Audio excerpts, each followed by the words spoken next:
What do you do when the legacy left by your father becomes the battleground of your marriage? Aspen's inheritance is not just a mansion, it's the physical embodiment of her father's love, sacrifice, and hard work. The grand house, once a sanctuary filled with childhood memories, now weighs heavily on her shoulders as both a gift and a burden. But when her husband Axel starts making claims on the mansion, everything changes. Axel's growing desire to claim the mansion as ours is slowly turning into a battle that threatens to tear them apart. Stay tuned to see how Aspen fights for what's rightfully hers, and don't forget to subscribe for more gripping stories. Hello, everyone. My name is Aspen, and I'm a 40-year-old financial specialist at an online bank. Today, as I stand at the grand entrance of my inherited mansion, the weight of my father's legacy presses down on me, both comforting and overwhelming.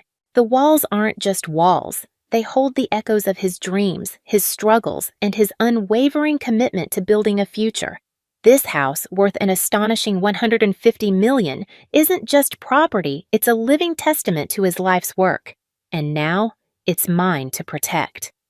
Axel, my husband, beams with pride as he welcomes me into what was once my childhood playground. His excitement is palpable as he takes in the grandeur of the room, but I can't help but notice the subtle shift in his gaze. Beneath the enthusiasm, there's a calculating look, like he's seeing everything for the first time not as the home it once was, but as something he feels entitled to. The mansion, crafted meticulously by my father with his hard-earned wealth, was always meant to be more than just a place to live. It was his gift to me, his only child, a sanctuary filled with memories, laughter, and the remnants of a childhood I cherished. But now, with my father's passing, the house and everything it represents has become my sole responsibility. Axel's gestures of joy are growing harder to ignore as time passes. His words, while seemingly innocent, are starting to take on an unsettling tone. He often brings up the mansion, suggesting that it's no longer just mine, but ours. Despite my attempts to explain the sentimental and legal reasons why this inheritance belongs to me alone, he persists. His confidence never wavers, and his smirk never fades, always with a legal pad just a little too close at hand. This mansion, with its towering columns and sprawling gardens, is more than just a structure to me. It's a living symbol of everything my father believed in. Hard work, sacrifice, and the trust he placed in me. But now, as I stand alone in the midst of my grief, the challenge of holding on to that legacy while facing Axel's growing assertiveness looms larger every day. I am determined to honor my father's memory, even as Axel's presence threatens to undermine it. As the days stretch into weeks, the warmth of the mansion begins to shift under the growing tension. Axel's curiosity about my inheritance subtly morphs into a calculated claim. He begins to insist, more forcefully each time, that the mansion, my legacy, should be ours now. "It's our home, too," he says, his voice steady and his eyes locking with mine, not seeking my agreement, but demanding my submission. His logic, practical from a marital standpoint, feels like a betrayal of the promise I made to my father. This mansion isn't just property. It's a physical manifestation of my father's trust, his love, and his hopes for me. Despite explaining this to Axel time and time again, he remains undeterred. His arguments are wrapped in legal jargon and a vision of a shared future, but to me, it feels like an invasion, a violation of a deeply personal and sacred legacy. The conversations have become a loop.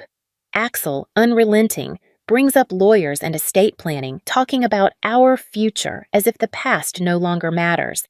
His approach is logical, cold even, lacking the emotional depth that ties me to this house, to my father's spirit. I point to the will again and again, my name written clearly as the sole beneficiary, but his persistence casts a shadow over what used to be my peaceful sanctuary. One night, as we sit across from each other in the vast, empty living room, the air thick with unspoken words, Axel places a stack of documents on the coffee table. "We need to think about the future, Aspen. It's not just about us anymore," he insists, his words dripping with a mix of manipulation and feigned concern. The implication is clear. He's already decided what's best for us, what's best for him. I remain silent, the weight of my father's portrait watching over us. His gaze seems to plead with me, urging me to preserve his intentions. In this moment, I realize that the mansion is more than just a house. It's my last connection to my father, and I won't let it be torn away by empty promises or manipulation. As Axel continues to outline his plans, the mansion feels less like home and more like a battleground for my heritage. In these moments, I cling to the memories of my father, letting them guide my resolve to stand firm. This house is more than walls and luxury. It's a legacy meant for me to uphold, not to be divided. As autumn deepens, so does the rift between Axel and me. One chilly evening, the crackling of the fireplace is overshadowed by Axel's unexpected announcement. He hands me a stack of papers with a stark declaration: "I've taken the step to secure our future." The documents tremble in my hands as I scan them.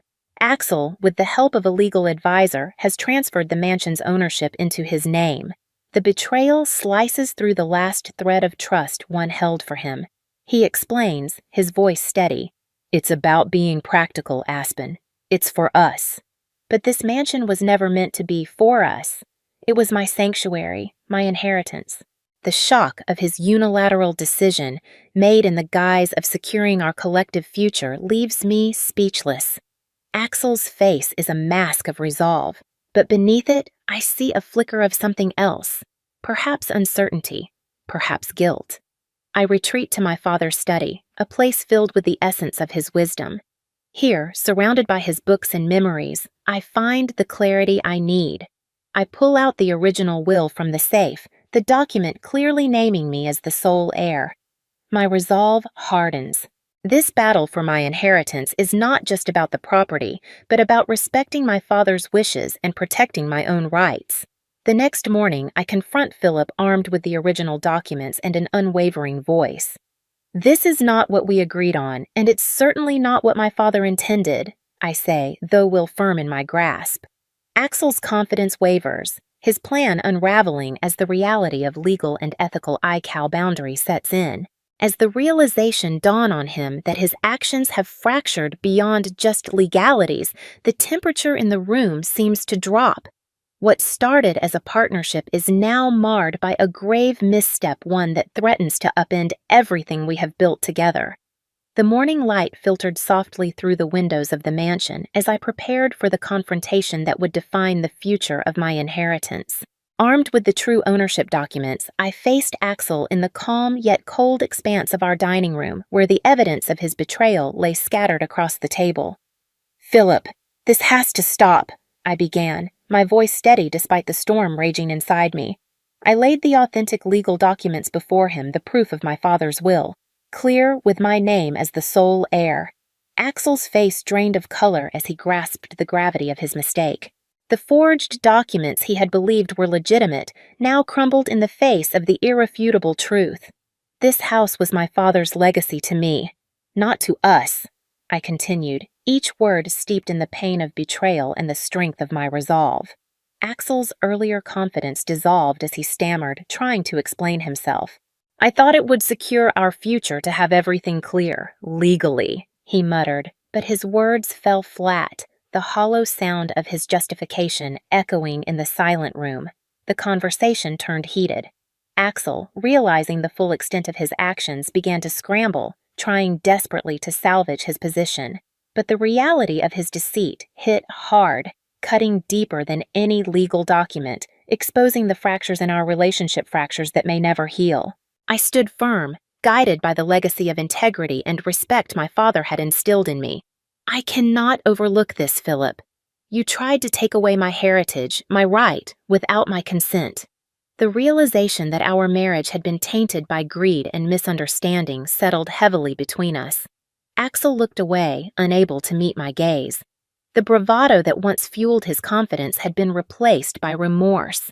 This was no longer just a legal battle, it was a profound personal betrayal. As the finality of the situation set in, Philip murmured an apology weak and wholly inadequate in the face of what he had done. The damage was done, and the path to reconciliation seemed insurmountable. Determined to honor my father's wishes and protect my inheritance, I made the painful decision to move forward alone. The stage was now set for both a legal and emotional separation, one that would redefine the future of the mansion and my life. In the quiet aftermath of our confrontation, the decision to divorce Philip became the necessary step to reclaim my life and legacy. As winter approached, I began transforming the mansion into a vibrant rental villa, a tribute to my father's vision of sharing joy and hospitality. The renovation process became a catharsis. Each room I redesigned, every piece of art I chose, echoed a part of my past and a hope for my future. The mansion, once a battleground of betrayal, slowly turned into a place full of life and laughter. I worked closely with my mother, whose support helped me navigate this new chapter. Our first guests arrived in the early spring, their delight at the beauty of the villa affirming my decision. The sounds of children playing in the garden, couples strolling through the halls, filled the space with new memories, pushing the shadows of the past further away. Through hard work and dedication, the villa became known not only for its architectural beauty, but for the warmth and welcoming spirit we fostered. Every event, from intimate weddings to joyful family reunions, added to the fabric of our new life, weaving resilience and renewal into the very walls of the mansion. This transformation is more than just about business. It's a healing process, a way for me to honor my father's memory in a way that stays true to his values and vision. The villa, once a symbol of pain and loss, now stands as a testament to rebirth and new beginnings.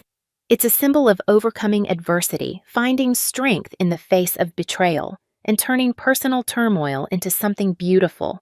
As I stand on the mansion's balcony, watching the sunset over a gathering of guests, a deep sense of peace settles in me.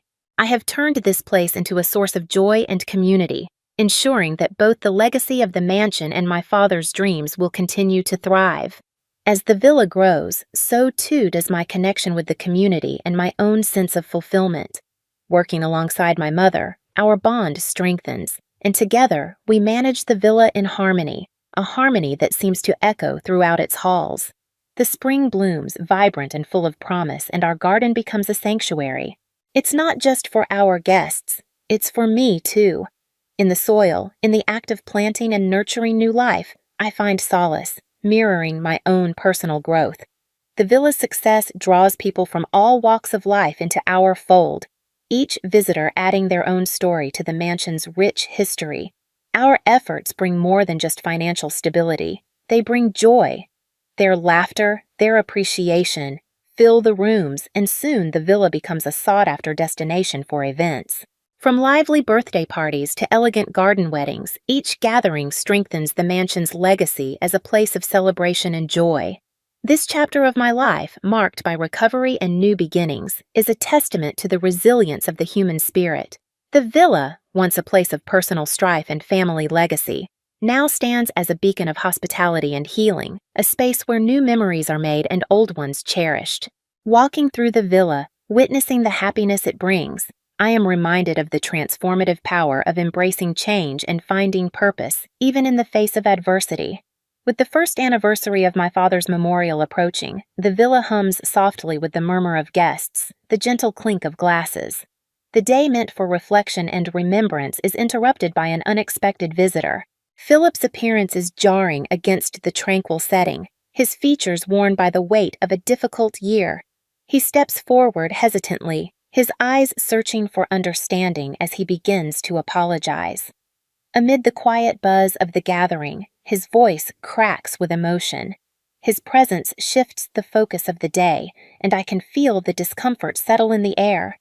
Whispers stir, mixing pity with unease, and my relatives can't hide their discomfort.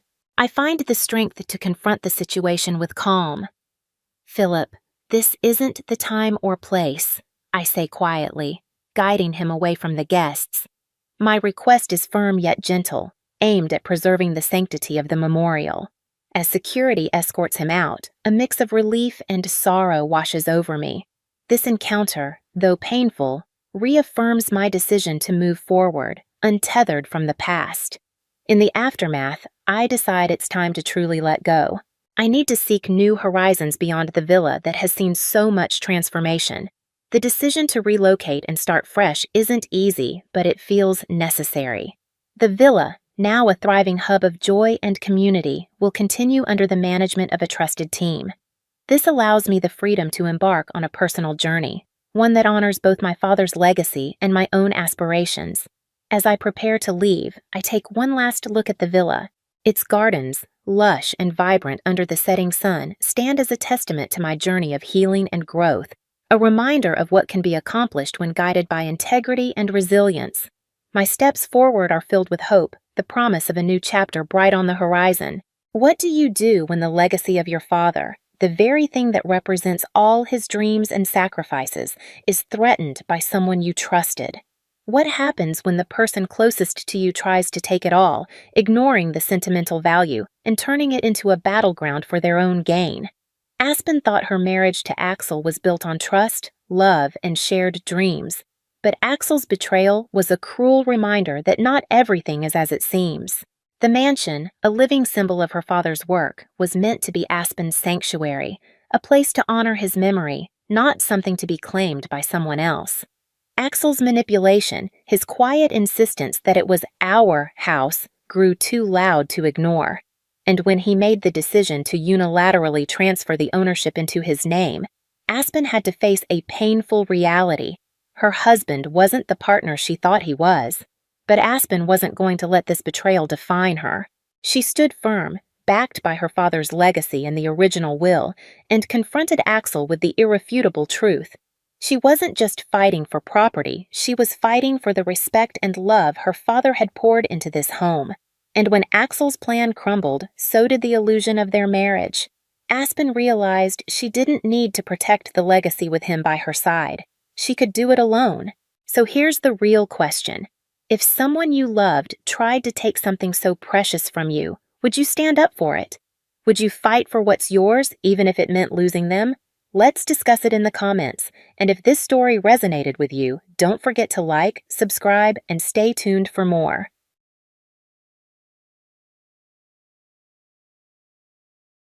The rhythmic hum of the tires against the asphalt usually lulled me into a trance, but this time my parents' hushed conversation jolted me awake.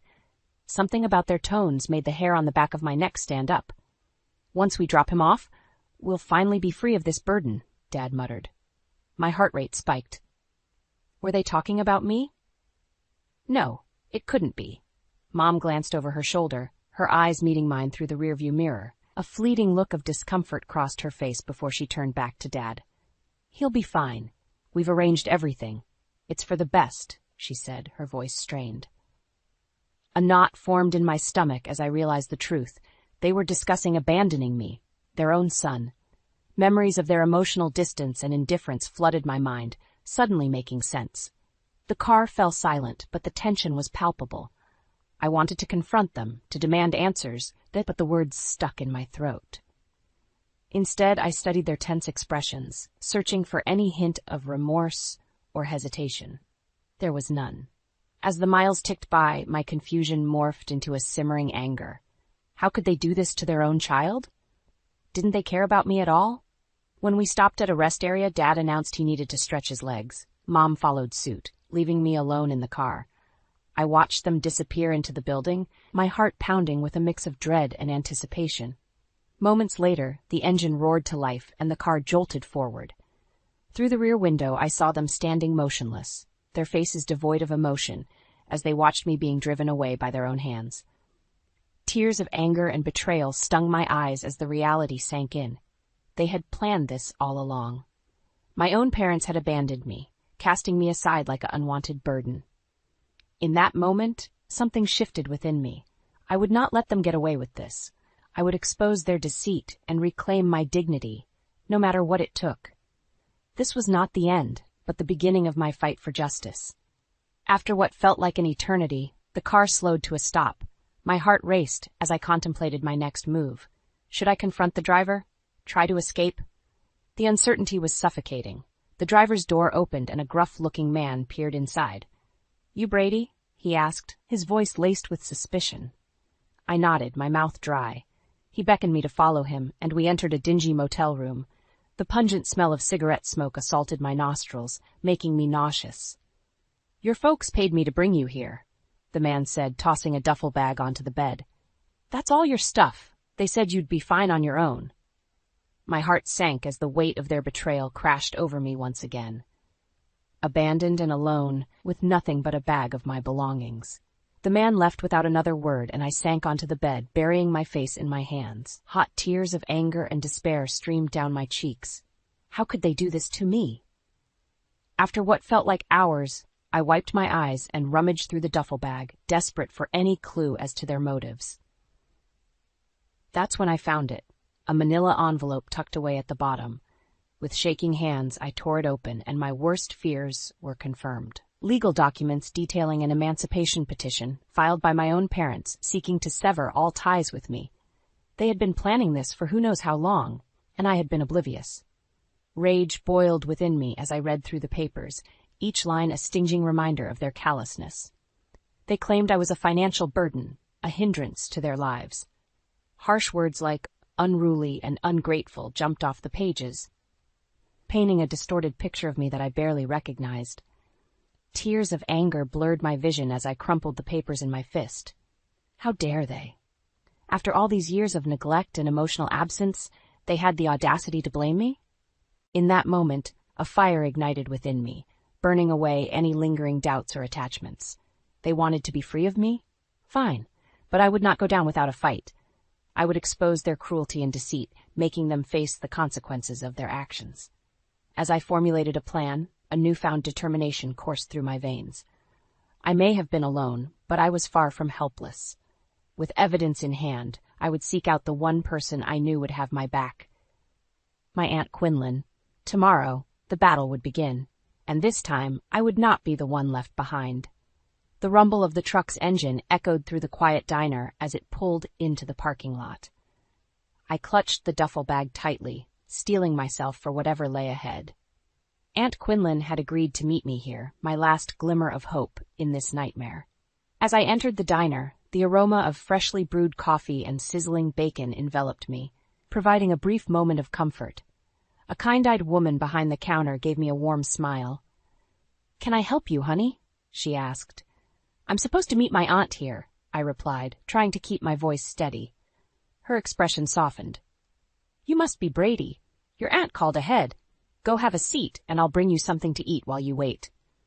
I nodded gratefully and slid into a corner booth, my eyes fixed on the entrance, waiting for Aunt Quinlan's familiar face to appear. The diner owner, whose name tag read Tara, brought me a steaming plate of pancakes and a glass of orange juice. "On the house," she said with a wink. "You look like you could use a pick-me-up." I managed a faint smile, overwhelmed by her kindness towards a complete stranger. As I picked at the pancakes, my mind drifted back to the betrayal that had brought me here. The anger and hurt threatened to consume me, but I pushed it down, focusing on the task at hand. An hour ticked by, then two, and still no sign of Aunt Quinlan. Doubt crept in, whispering that perhaps she wouldn't show up either. Maybe everyone was content to abandon me. Just as I was about to give up hope, the bell above the diner's door jingled, and a frazzled-looking Quinlan rushed in. Her eyes scanned the room until they landed on me, and she hurried over, enveloping me in a tight embrace.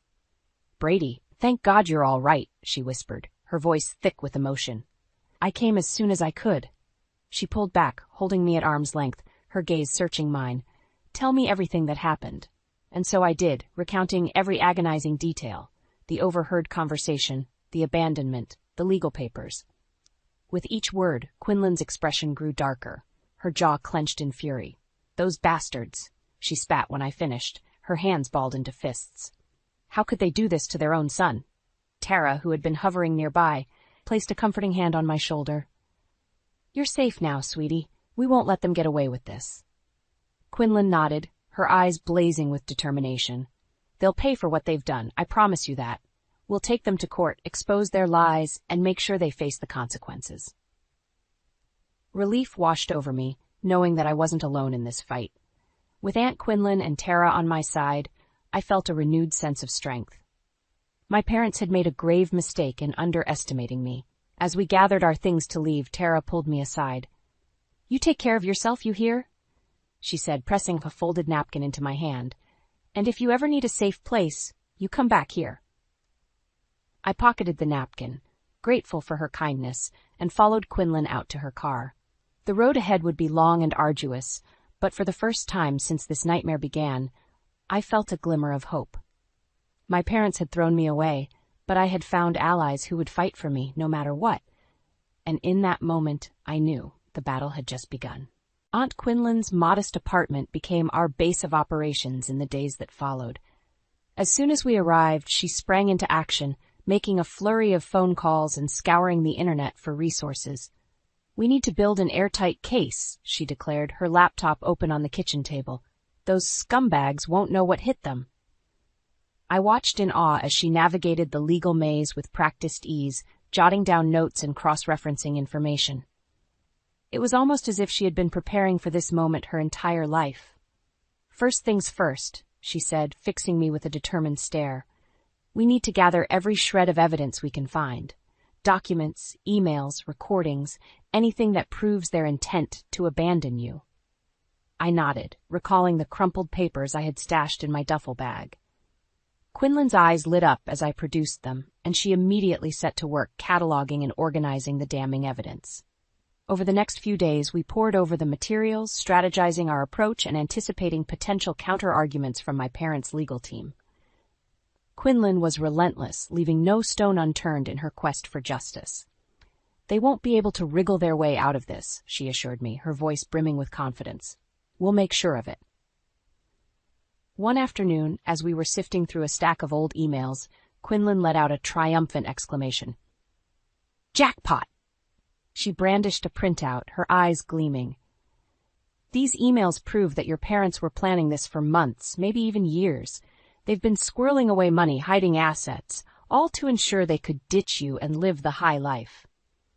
My stomach churned as the full weight of their betrayal sank in. They had been methodically plotting to discard me, like I was nothing more than a burdensome inconvenience. Quinlan must have sensed my turmoil because she reached across the table and gave my hand a reassuring squeeze. "We've got them now, Brady. They won't be able to deny or justify any of this."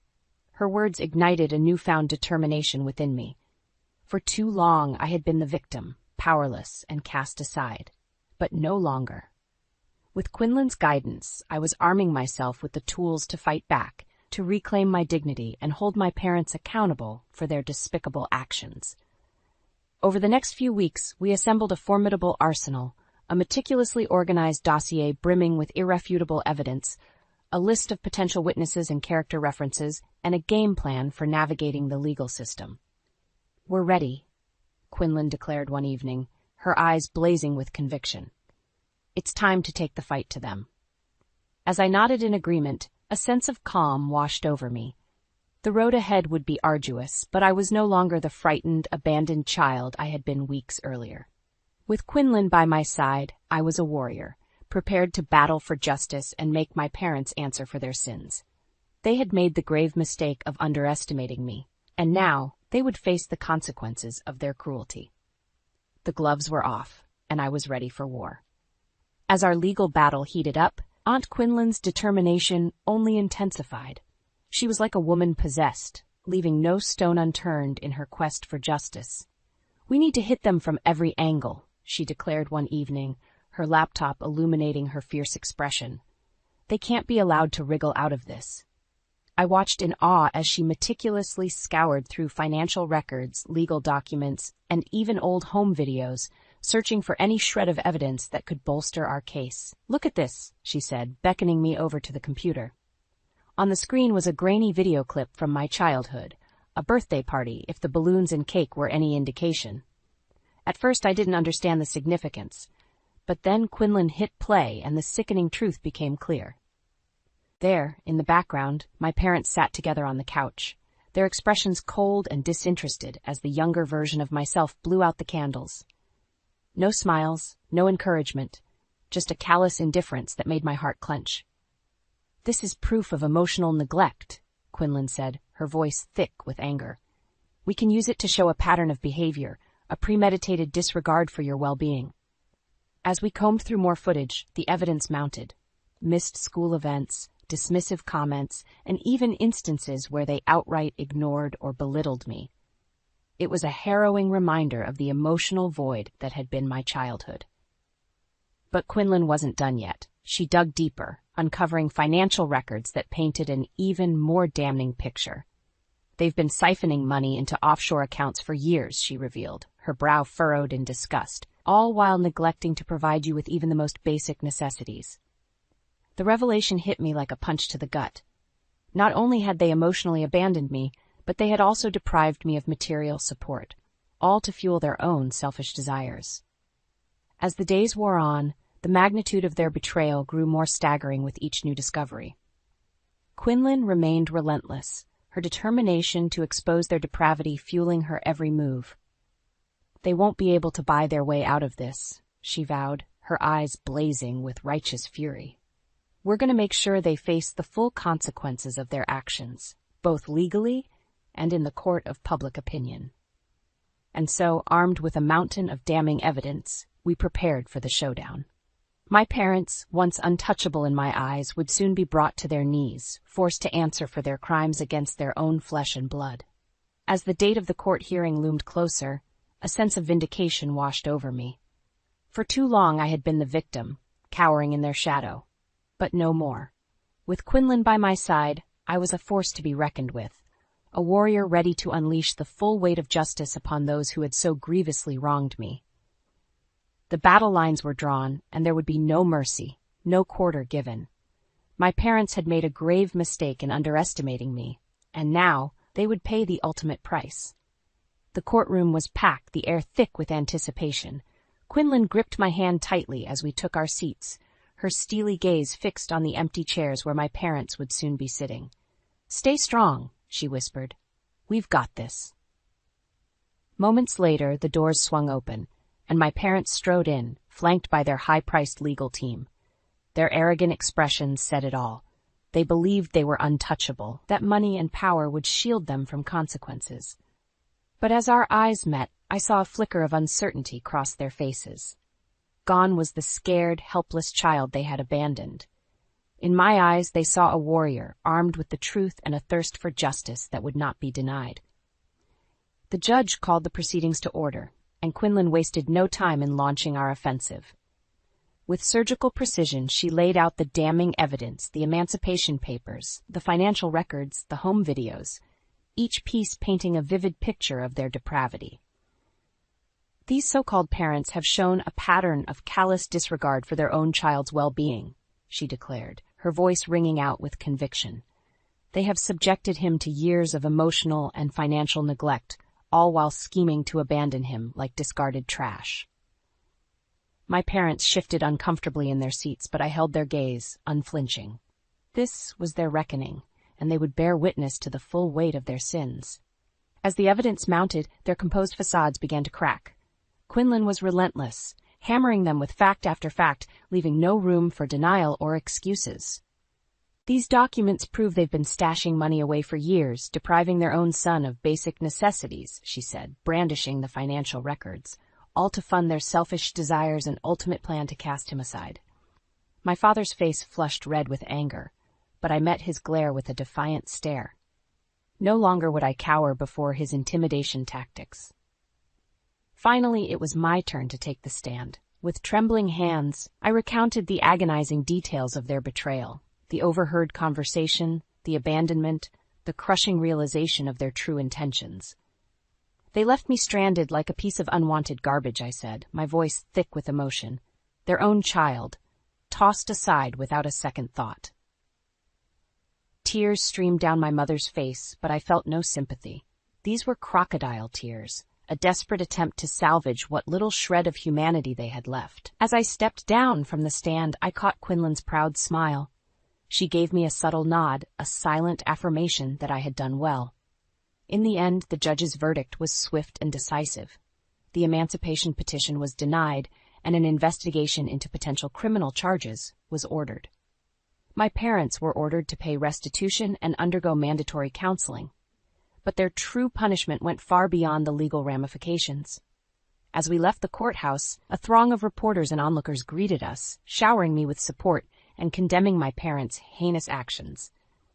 In that moment, I realized that true justice had been served. My parents' reputations were in tatters, their selfish desires exposed for all to see. They had been brought to their knees, forced to answer for their cruelty and callousness. As Quinlan ushered me into the waiting car, I caught one final glimpse of my parents. Broken, disgraced, and utterly defeated, and in that moment I felt a sense of catharsis wash over me. The battle was won, and I had emerged victorious. They had underestimated me, and now they had paid the ultimate price. The aftermath of the courtroom battle was both exhilarating and overwhelming. As Quinlan and I stepped out into the swarm of reporters and supporters, the weight of our victory hit me like a tidal wave. "Brady, Brady! Over here!" The reporters clamored, thrusting microphones and cameras in my face. Quinlan wrapped a protective arm around my shoulders, shielding me from the chaos. "Give the kid some space," she barked, her tone leaving no room for argument.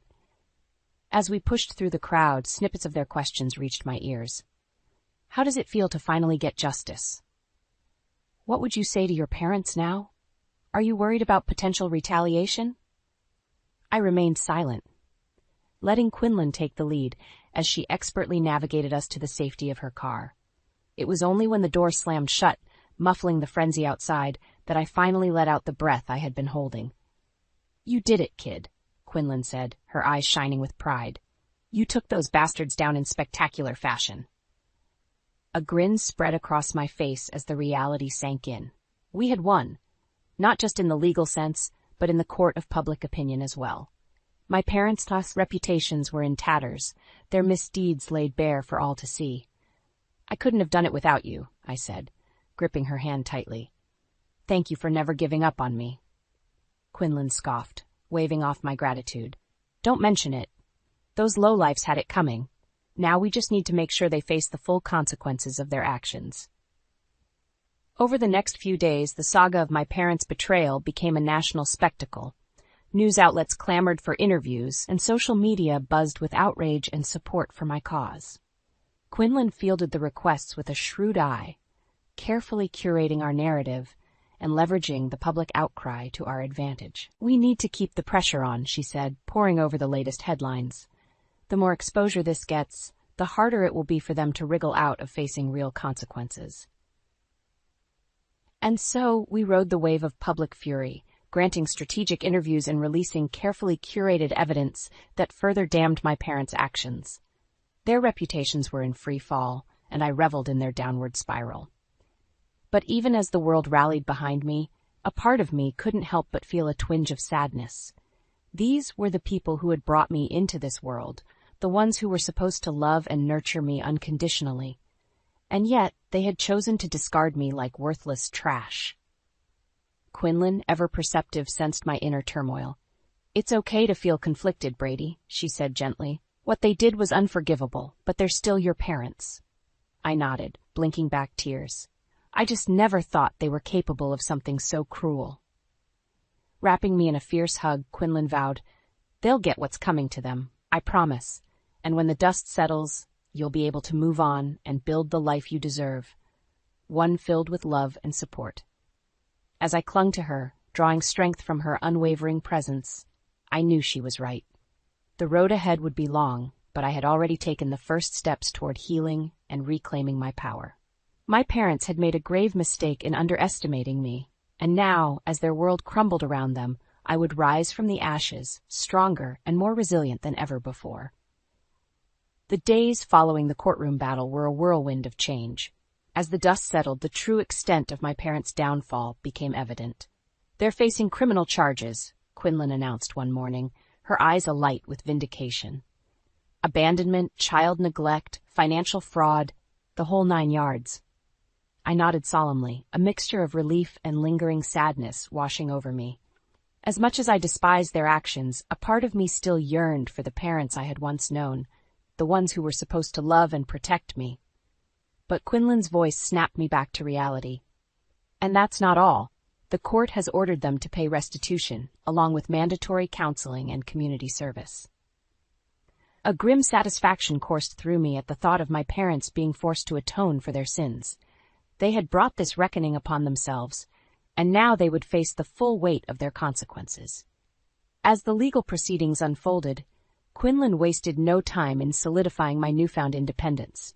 With her guidance, I navigated the emancipation process, officially severing my legal ties to my parents. "From now on, you're in charge of your own life," she said, her voice brimming with pride as we signed the final paperwork. It was a surreal moment, equal parts exhilarating and daunting. For the first time in my life, I was truly free. Free from the shackles of their control, free to forge my own path without their toxic influence. In the weeks that followed, I settled into a new routine, one that finally felt like a true fresh start. Quinlan's modest apartment became my home, a safe haven filled with warmth and support. "Family now, kid," she said, ruffling my hair affectionately. And family sticks together no matter what. With her unwavering guidance, I began to piece my life back together. We enrolled me in a new school, one with a supportive environment and resources to help me catch up on the education I had missed. "You're a smart kid," Quinlan assured me. "You'll be back on track in no time." And true to her word, I thrived in my new academic setting. The weight of my parents' oppressive expectations had been lifted, replaced by a newfound passion for learning and personal growth. Quinlan also encouraged me to seek counseling, recognizing the deep emotional wounds that needed healing. At first I was hesitant, but her gentle nudging and unwavering support eventually convinced me to take that important step. As the weeks turned into months, I began to see the transformation within myself. The anger and bitterness that had once consumed me gradually gave way to a sense of peace and self-acceptance. "You've come a long way, Brady," Quinlan remarked one evening as we shared a homemade meal. "I'm proud of the person you're becoming." Her words filled me with a warmth I had rarely experienced before.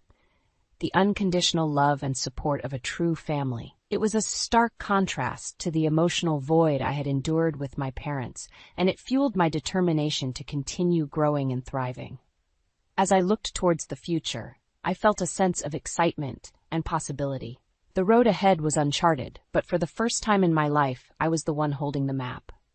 My parents' betrayal had once threatened to break me, but instead it had forged me into a stronger, more resilient version of myself. And as I embraced the love and guidance of my newfound family, I knew that no matter what challenges lay ahead, I would face them head-on, armed with the knowledge that I was worthy, capable, and truly loved.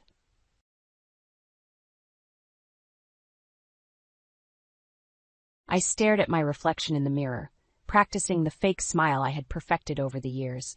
My heart sank as Melanie's cruel words replayed in my mind. "Just to be clear, you are nor never will be a part of this family. So don't expect to be at my wedding." Her icy tone cut through me like a knife, reopening old wounds I thought had long healed. I had sacrificed so much for Doug and his daughter, enduring years of hostility and rejection from Melanie, all in the hopes of one day being accepted as part of their family. It was a harsh reminder of how far I had come, from a driven career woman who once prioritized success over personal relationships to a devoted wife and stepmother. Meeting Doug at that corporate event years ago had been a whirlwind romance, and his warmth and earnestness had melted my icy exterior. Little did I know that marrying a single father would be the greatest challenge of my life. Melanie, then a precocious 10-year-old, had made it clear from the start that I was an unwelcome intruder in her world. My attempts at bonding were met with indifference or outright hostility. The forgotten lunchboxes, the skipped school events, and the blatant disrespect were all painful reminders that I would never truly be accepted as her mother. Doug tried his best to bridge the gap, but even he couldn't control Melanie's escalating defiance as she entered her teenage years. The lies, the stolen money, and the constant arguments strained our marriage to its limits. And now, as Melanie prepared to marry Trent, a wealthy architect from a prominent family, she had made it abundantly clear that I would never be a part of her life. Her hurtful words, "You're just an ATM and a maid, my real mom's family, not you," had shattered any remaining hope I harbored. But this time I wouldn't sit idly by and accept her cruelty. A plan was forming in my mind. A carefully orchestrated revenge that would expose Melanie's true colors and the deceit she had woven around her perfect life.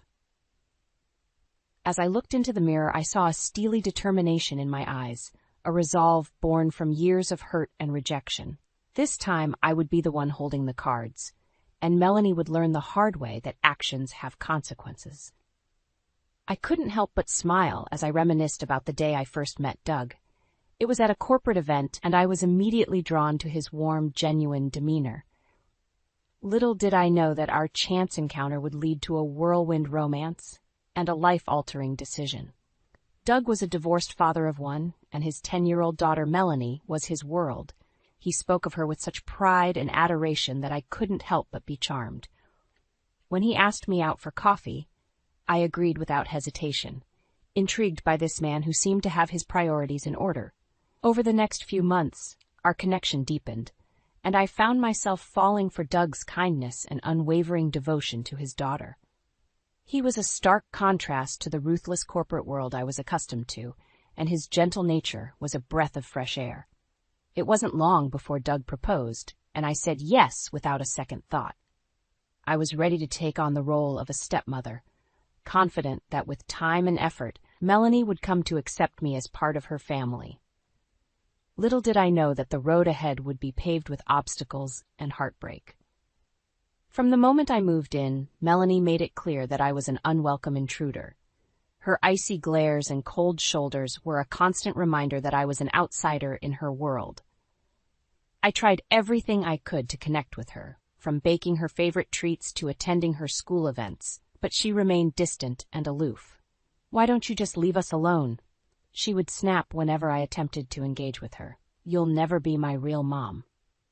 Doug tried to intervene, but Melanie's defiance only grew stronger as she entered her teenage years. She began skipping school, lying to us, and even stealing money from my purse. Each incident was like a dagger to my heart, and I couldn't help but question whether I had made the right decision in marrying into this family. "Please, Melanie, give Rita a chance," Doug would plead, his voice laced with desperation. "She loves you like her own." But Melanie was having none of it. "She's not my mother, and she never will be," she would snarl, her eyes filled with disdain. As the years passed, the rift between us only widened, and I found myself retreating into my work as a means of escape. I had sacrificed so much for this family, and yet I felt like a stranger in my own home. But now, with Melanie's wedding looming, I couldn't help but feel a glimmer of hope. Perhaps this would be the turning point, the moment when she would finally accept me as part of her life. Little did I know that her cruelty would reach new heights, shattering any remaining illusions I had about our relationship. As Melanie entered her teenage years, her defiance and hostility towards me reached new heights. I couldn't count the number of times I had come home to find her room in disarray, clothes strewn across the floor, and the lingering scent of smoke hanging in the air. "Melanie, we need to talk about this," I would say, my voice trembling with a mixture of frustration and concern. She would simply roll her eyes and brush me off with a dismissive wave of her hand. "Mind your own business. You're not my mother." Those words, uttered with such venom, never failed to cut me deep. I had tried so hard to be a positive influence in her life, to be the supportive and nurturing figure she so desperately needed, but my efforts were met with nothing but contempt. Doug, bless his heart, did his best to mediate the situation, but even his pleas fell on deaf ears. "Melanie, please show some respect," he would say, his brow furrowed with worry. "Rita is trying her best." "Trying her best at what?" Melanie would snarl, her eyes narrowing with disdain. "Trying to replace my real mom? Well, newsflash, it's never going to happen." Her words stung like a slap to the face, and I couldn't help but feel like a failure. No matter how hard I tried, I could never seem to bridge the gap between us. Things only got worse as Melanie's rebellion escalated. She began skipping school, lying about her whereabouts, and even stealing money from my purse to fund her escapades. I would come home to find my carefully packed lunch for her untouched, the sandwiches growing stale and the fruit withering away. "Where have you been?" I would demand, my heart racing with fear and frustration. "None of your business," she would snap, brushing past me without a second glance. The final straw came at one of her high school events, where I had gone out of my way to attend, hoping to show my support and perhaps finally earn a modicum of respect from her. But as I approached her group of friends, smiling and waving, Melanie's reaction was nothing short of devastating. "What are you doing here?" she hissed, her eyes narrowing with disdain. "You're not my mother. Stop pretending you are." The words hung in the air like a thick, suffocating fog, and I could feel the eyes of her friends upon me, judging and pitying me in equal measure. In that moment, I had never felt more embarrassed, more humiliated, and more like an outsider in my own family. As I retreated, hot tears stinging my eyes, I couldn't help but wonder how much more of Melanie's cruelty I could endure. I had sacrificed so much for this family, for the dream of being accepted and loved, but it seemed like a lost cause. Little did I know that the worst was yet to come, and Melanie's vicious words on the eve of her wedding would be the final straw that unleashed a storm of revenge that had been brewing for years. When Melanie announced her engagement to Trent, a young, ambitious architect from a wealthy family, I couldn't help but feel a glimmer of hope. Perhaps this would be the turning point in our relationship, the moment when she would finally accept me as part of her life. But as I soon discovered, my optimism was misplaced. Trent was a charming young man, with a confident demeanor and a bright future ahead of him. As he and Melanie shared the details of their whirlwind romance, I couldn't help but be struck by the stark contrast between them. He was poised and articulate, while Melanie seemed almost childlike in his presence, her usual defiance replaced by a strange docility. "We're so excited to start this new chapter together," Trent gushed, his arm draped protectively around Melanie's shoulders. I forced a smile, pushing down the nagging doubts that had begun to surface. "Congratulations," I said, my voice strained. "I'm so happy for you both." Melanie barely acknowledged me, her eyes fixed on Trent with an almost worshipful gaze. It was as if I was invisible, a mere footnote in her life. As the wedding planning began, Melanie's true colors quickly resurfaced. She became increasingly dismissive and condescending towards me, treating me more like a servant than a member of the family. "Rita, can you make sure the caterers have everything they need?" she would bark, her tone laced with impatience. When I tried to offer suggestions or input, she would shut me down with a wave of her hand. "Don't worry your pretty little head about it," she would say, a cruel smirk playing on her lips. "Just leave the important decisions to the real family." And then, just days before the wedding, the final blow came. "Just to be clear," Melanie said, her words slicing through me like a knife, "you are nor never will be a part of this family, so don't expect to be at my wedding." The venom in her voice was unmistakable, and I felt my heart shatter into a million pieces. After years of trying, of sacrificing, of enduring her cruelty in the hopes of one day being accepted, she had made it abundantly clear that I would never be anything more than an outsider. "You're just an ATM and a maid," she spat, her eyes narrowed with contempt. "My real mom's family, not you." In that moment, something shifted within me. The hurt and anger that had been simmering beneath the surface for years finally boiled over, and a newfound sense of determination took hold. I would no longer be the victim, the one who cowered and accepted her abuse. It was time for me to take control, to orchestrate a plan that would bring Melanie's carefully constructed world crashing down around her. As I watched her fawn over Trent and his wealthy family, a seed of an idea began to take root.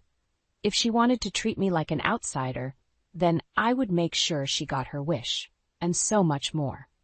The wheels were in motion, and Melanie's precious wedding day would be the stage for a revenge years in the making. With a newfound determination burning within me, I set my plan into motion. Melanie thought she could treat me like an outsider, like a mere servant in her grand scheme of things. Well, she was about to learn just how wrong she was. I started by discreetly digging into her financial records, scouring through bank statements and credit card bills. It didn't take long to uncover a trail of deceit and mishandling that would make even the most seasoned con artist blush. Hidden bank accounts, credit cards maxed out on extravagant purchases, and a lifestyle far beyond what her meager income could support. It was all there, laid bare before my eyes. Melanie had been living a lie, and I had the evidence to prove it. At first, Doug was hesitant when I presented my findings to him. He had always been the peacekeeper, the one who tried to smooth over the tensions between Melanie and me. But as the depth of her deception became clear, Even he couldn't deny the gravity of the situation. "This is serious, Rita," he said, his brow furrowed with concern. "If what you're saying is true, she could be facing legal consequences." I nodded, my jaw set in determination. "Believe me, it's all true. And it's time she learns that actions have consequences." With Doug reluctantly on board, I began to meticulously plan my revenge. Every detail had to be perfect, every move calculated to ensure maximum impact on Melanie's precious wedding day. I reached out to my network of contacts, calling in favors and greasing palms to ensure that the right people would be in the right place at the right time. It was a delicate dance, a high-stakes game of chess where one wrong move could topple the entire house of cards. But I was determined, fueled by years of rejection and humiliation at the hands of Melanie. This was my moment, my chance to finally take control and show her just how far I was willing to go to protect myself and my family. As the wedding day drew closer, the tension in our household was palpable. Melanie strutted around like a queen, barking orders and treating us all like her personal servants. Doug tried his best to keep the peace, but even he couldn't hide the concern etched onto his face. "Are you sure about this, Rita?" he asked me one night, his voice hushed and tinged with worry. I gave him a reassuring squeeze on the shoulder, my confidence unwavering. "Trust me, Doug. It's time for Melanie to face the consequences of her actions." And as I finalized the last details of my plan, I couldn't help but feel a sense of anticipation coursing through my veins. Melanie had no idea what was coming, no inkling of the storm that was about to descend upon her carefully curated world. The stage was set, and the curtain was about to rise on what promised to be the most dramatic and satisfying revenge I had ever orchestrated. The wedding day dawned bright and sunny, a stark contrast to the storm that was about to unfold. As Doug and I arrived at the lavish venue, I could feel the anticipation building in the pit of my stomach. This was it, the moment I had been carefully orchestrating for months. Melanie, resplendent in her white gown, was already ensconced in the bridal suite, surrounded by her attendants and a flurry of activity. She barely acknowledged our presence, too caught up in the whirlwind of her own self-importance. "Just make sure you stay out of the way," she snapped at me, her eyes narrowed with disdain. "This is my day, and I won't have you ruining it." I forced a smile, nodding obediently. "Of course, Melanie, whatever you say." As the guests began to arrive, the tension in the air was palpable. Trent's family, with their impeccable pedigree and designer outfits, mingled among the crowd, casting disapproving glances in our direction. Doug fidgeted nervously beside me, his fingers tapping against his leg in a restless rhythm. "Are you sure about this, Rita?" he whispered, his voice laced with concern. I gave his hand a reassuring squeeze, my resolve unwavering. "Trust me, Doug, it's time for the truth to come out." As the ceremony began, I couldn't help but feel a sense of exhilaration coursing through my veins. The first domino was about to fall, setting off a chain reaction that would shatter Melanie's carefully constructed facade. And then, just as the officiant was about to begin the vows, a commotion erupted at the back of the venue. All eyes turned to see a delivery man pushing his way through the crowd, a large envelope clutched in his hand. "Delivery for Mr. Trent Holloway," he announced, his voice echoing through the hushed silence. Trent's brow furrowed in confusion as he stepped forward to accept the package. "What is this?" he muttered, tearing open the envelope. That's when all hell broke loose. As Trent rifled through the contents of the envelope, his face contorted into a mask of shock and fury. "What is the meaning of this?" he bellowed, his voice trembling with rage. Melanie's eyes widened in panic as she rushed to his side. "Trent, what's going on?" But Trent wasn't listening. He held up the damning evidence, his eyes boring into Melanie's with a mixture of betrayal and disgust. "How could you, Melanie? All these lies, all this deception?" The guests erupted into a flurry of whispers and gasps, their perfectly coiffed heads swiveling between the two like spectators at a tennis match. Melanie's face drained of color, her lips trembling as she tried to formulate a response. "Trent, I can explain." But it was too late. The truth was out, and there was no going back.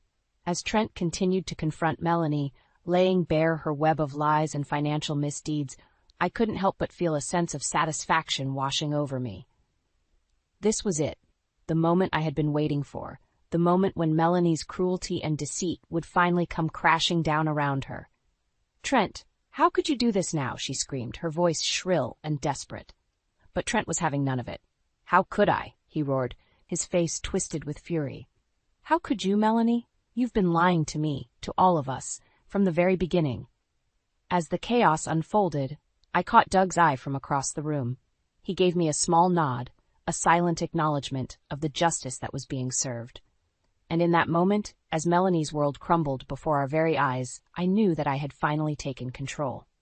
The years of rejection, the constant belittling, the feeling of being an outsider in my own family, it had all led to this moment of sweet, satisfying revenge.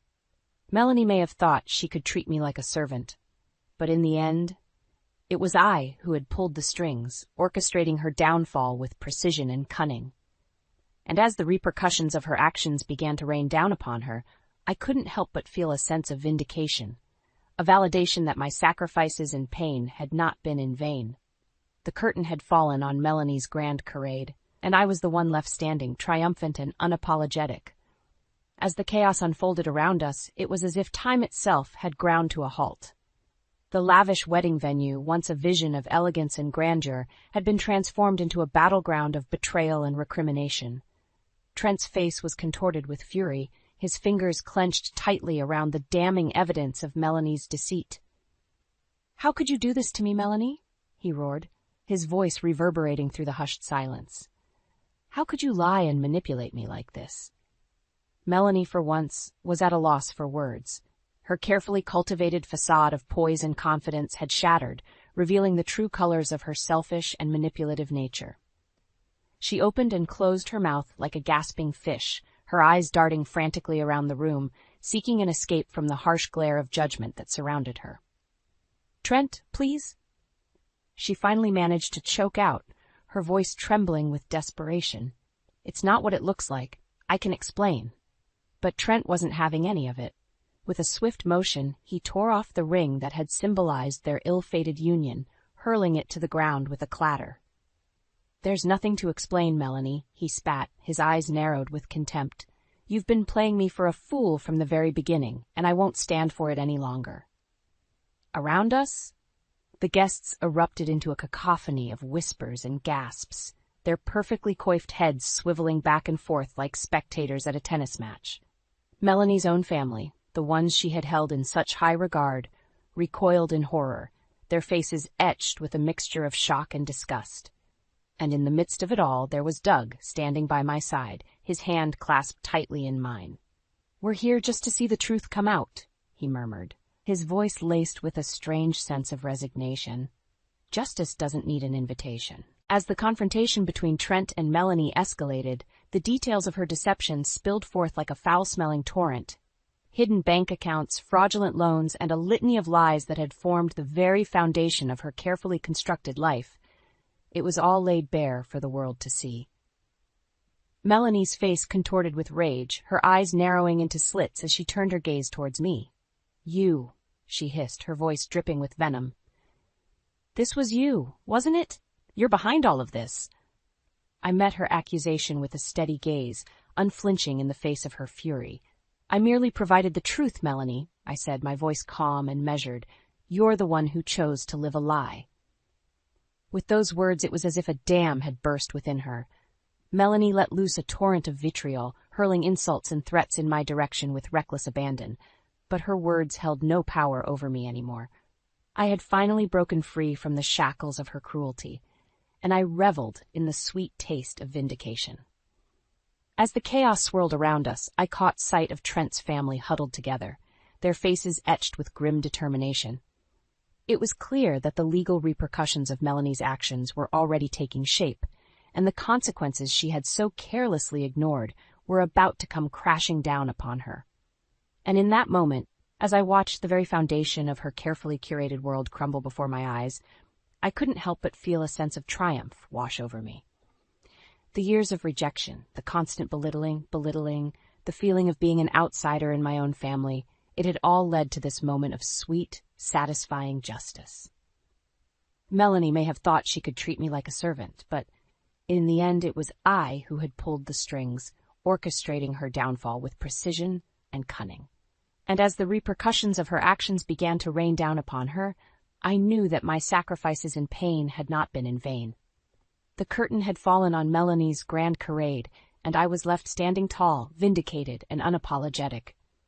Justice, it seemed, had finally found its way home. In the aftermath of Melanie's grand unraveling, the world seemed to move in slow motion. The once pristine wedding venue lay in shambles, a crumpled reminder of the charade that had come undone with such spectacular force. As the dust settled, the true extent of Melanie's deception became painfully clear. Lawsuits from Trent's family rained down like a relentless storm, each one a damning indictment of her lies and financial misdeeds. Charges of fraud and embezzlement loomed large, casting a dark shadow over her once promising future. And through it all, Melanie remained defiant, lashing out at anyone who dared to cross her path. "You'll all pay for this," she snarled, her eyes wild with fury. "Nobody does this to me and gets away with it." But her threats rang hollow, mere echoes of the power she had once wielded with such impunity.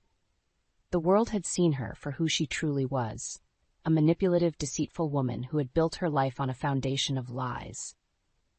As the legal proceedings dragged on, Doug and I found ourselves caught in the eye of the storm. Lawyers and investigators swarmed around us, their questions probing and relentless. But through it all, we stood united, a bulwark against the chaos that threatened to engulf us. "We did the right thing," Doug would murmur, his hand clasped tightly in mine. "She brought this upon herself." And as the months wore on, the once indomitable Melanie began to crumble under the weight of her own actions. The family she had once held in such high esteem turned their backs on her, their disdain and disappointment a palpable force. Even her own mother, Nancy, couldn't bring herself to defend her daughter's actions. "I never thought she would stoop so low," she confessed to me one day, her eyes brimming with unshed tears. Where did I go wrong?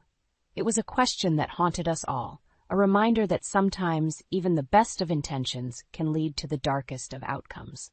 But through it all, I found solace in the knowledge that justice had been served. Melanie's reign of terror had come to an end, and the scars she had inflicted upon our family were finally beginning to heal. As the chaos subsided and a new sense of normalcy began to take hold, I couldn't help but feel a profound sense of gratitude wash over me. The path had been long and arduous, paved with heartache and sacrifice, but in the end, it had all been worth it.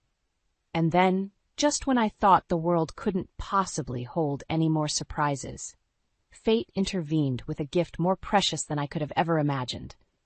It was a crisp autumn morning when I felt the first flutters of life within me, a subtle reminder that even in the darkest of moments, hope can still take root. As the realization dawned upon me, tears of joy streamed down my face, a testament to the resilience of the human spirit. When I shared the news with Doug, his eyes lit up with a joy I hadn't seen in years. "A new beginning," he whispered, pulling me close. "A chance to do things right." And as we stood there basking in the warmth of our newfound happiness, I couldn't help but feel a sense of peace wash over me. The past had been a tumultuous journey, but now, with the weight of Melanie's cruelty lifted from our shoulders, we were free to embrace the future with open arms. This time, I vowed, things would be different. Our family would be built on a foundation of love, respect, and understanding, a stark contrast to the pain and betrayal that had once threatened to tear us apart. As I cradled my growing belly, I couldn't help but smile at the thought of the little life growing within me. This child would know only love, only acceptance, and would never have to endure the heartache that had once been our constant companion. The storm had passed, and in its wake, a new dawn was breaking, one filled with hope, forgiveness, and the promise of a brighter tomorrow.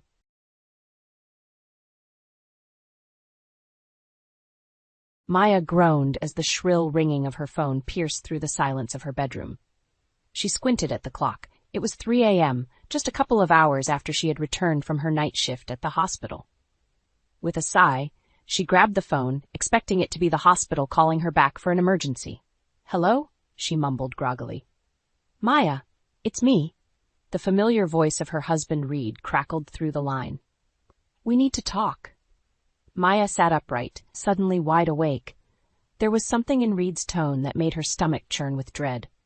"What is it?" she asked cautiously. "I'm leaving you," Reed stated bluntly. "I've met someone else, and I want a divorce." Maya's heart dropped to the pit of her stomach as the words sank in.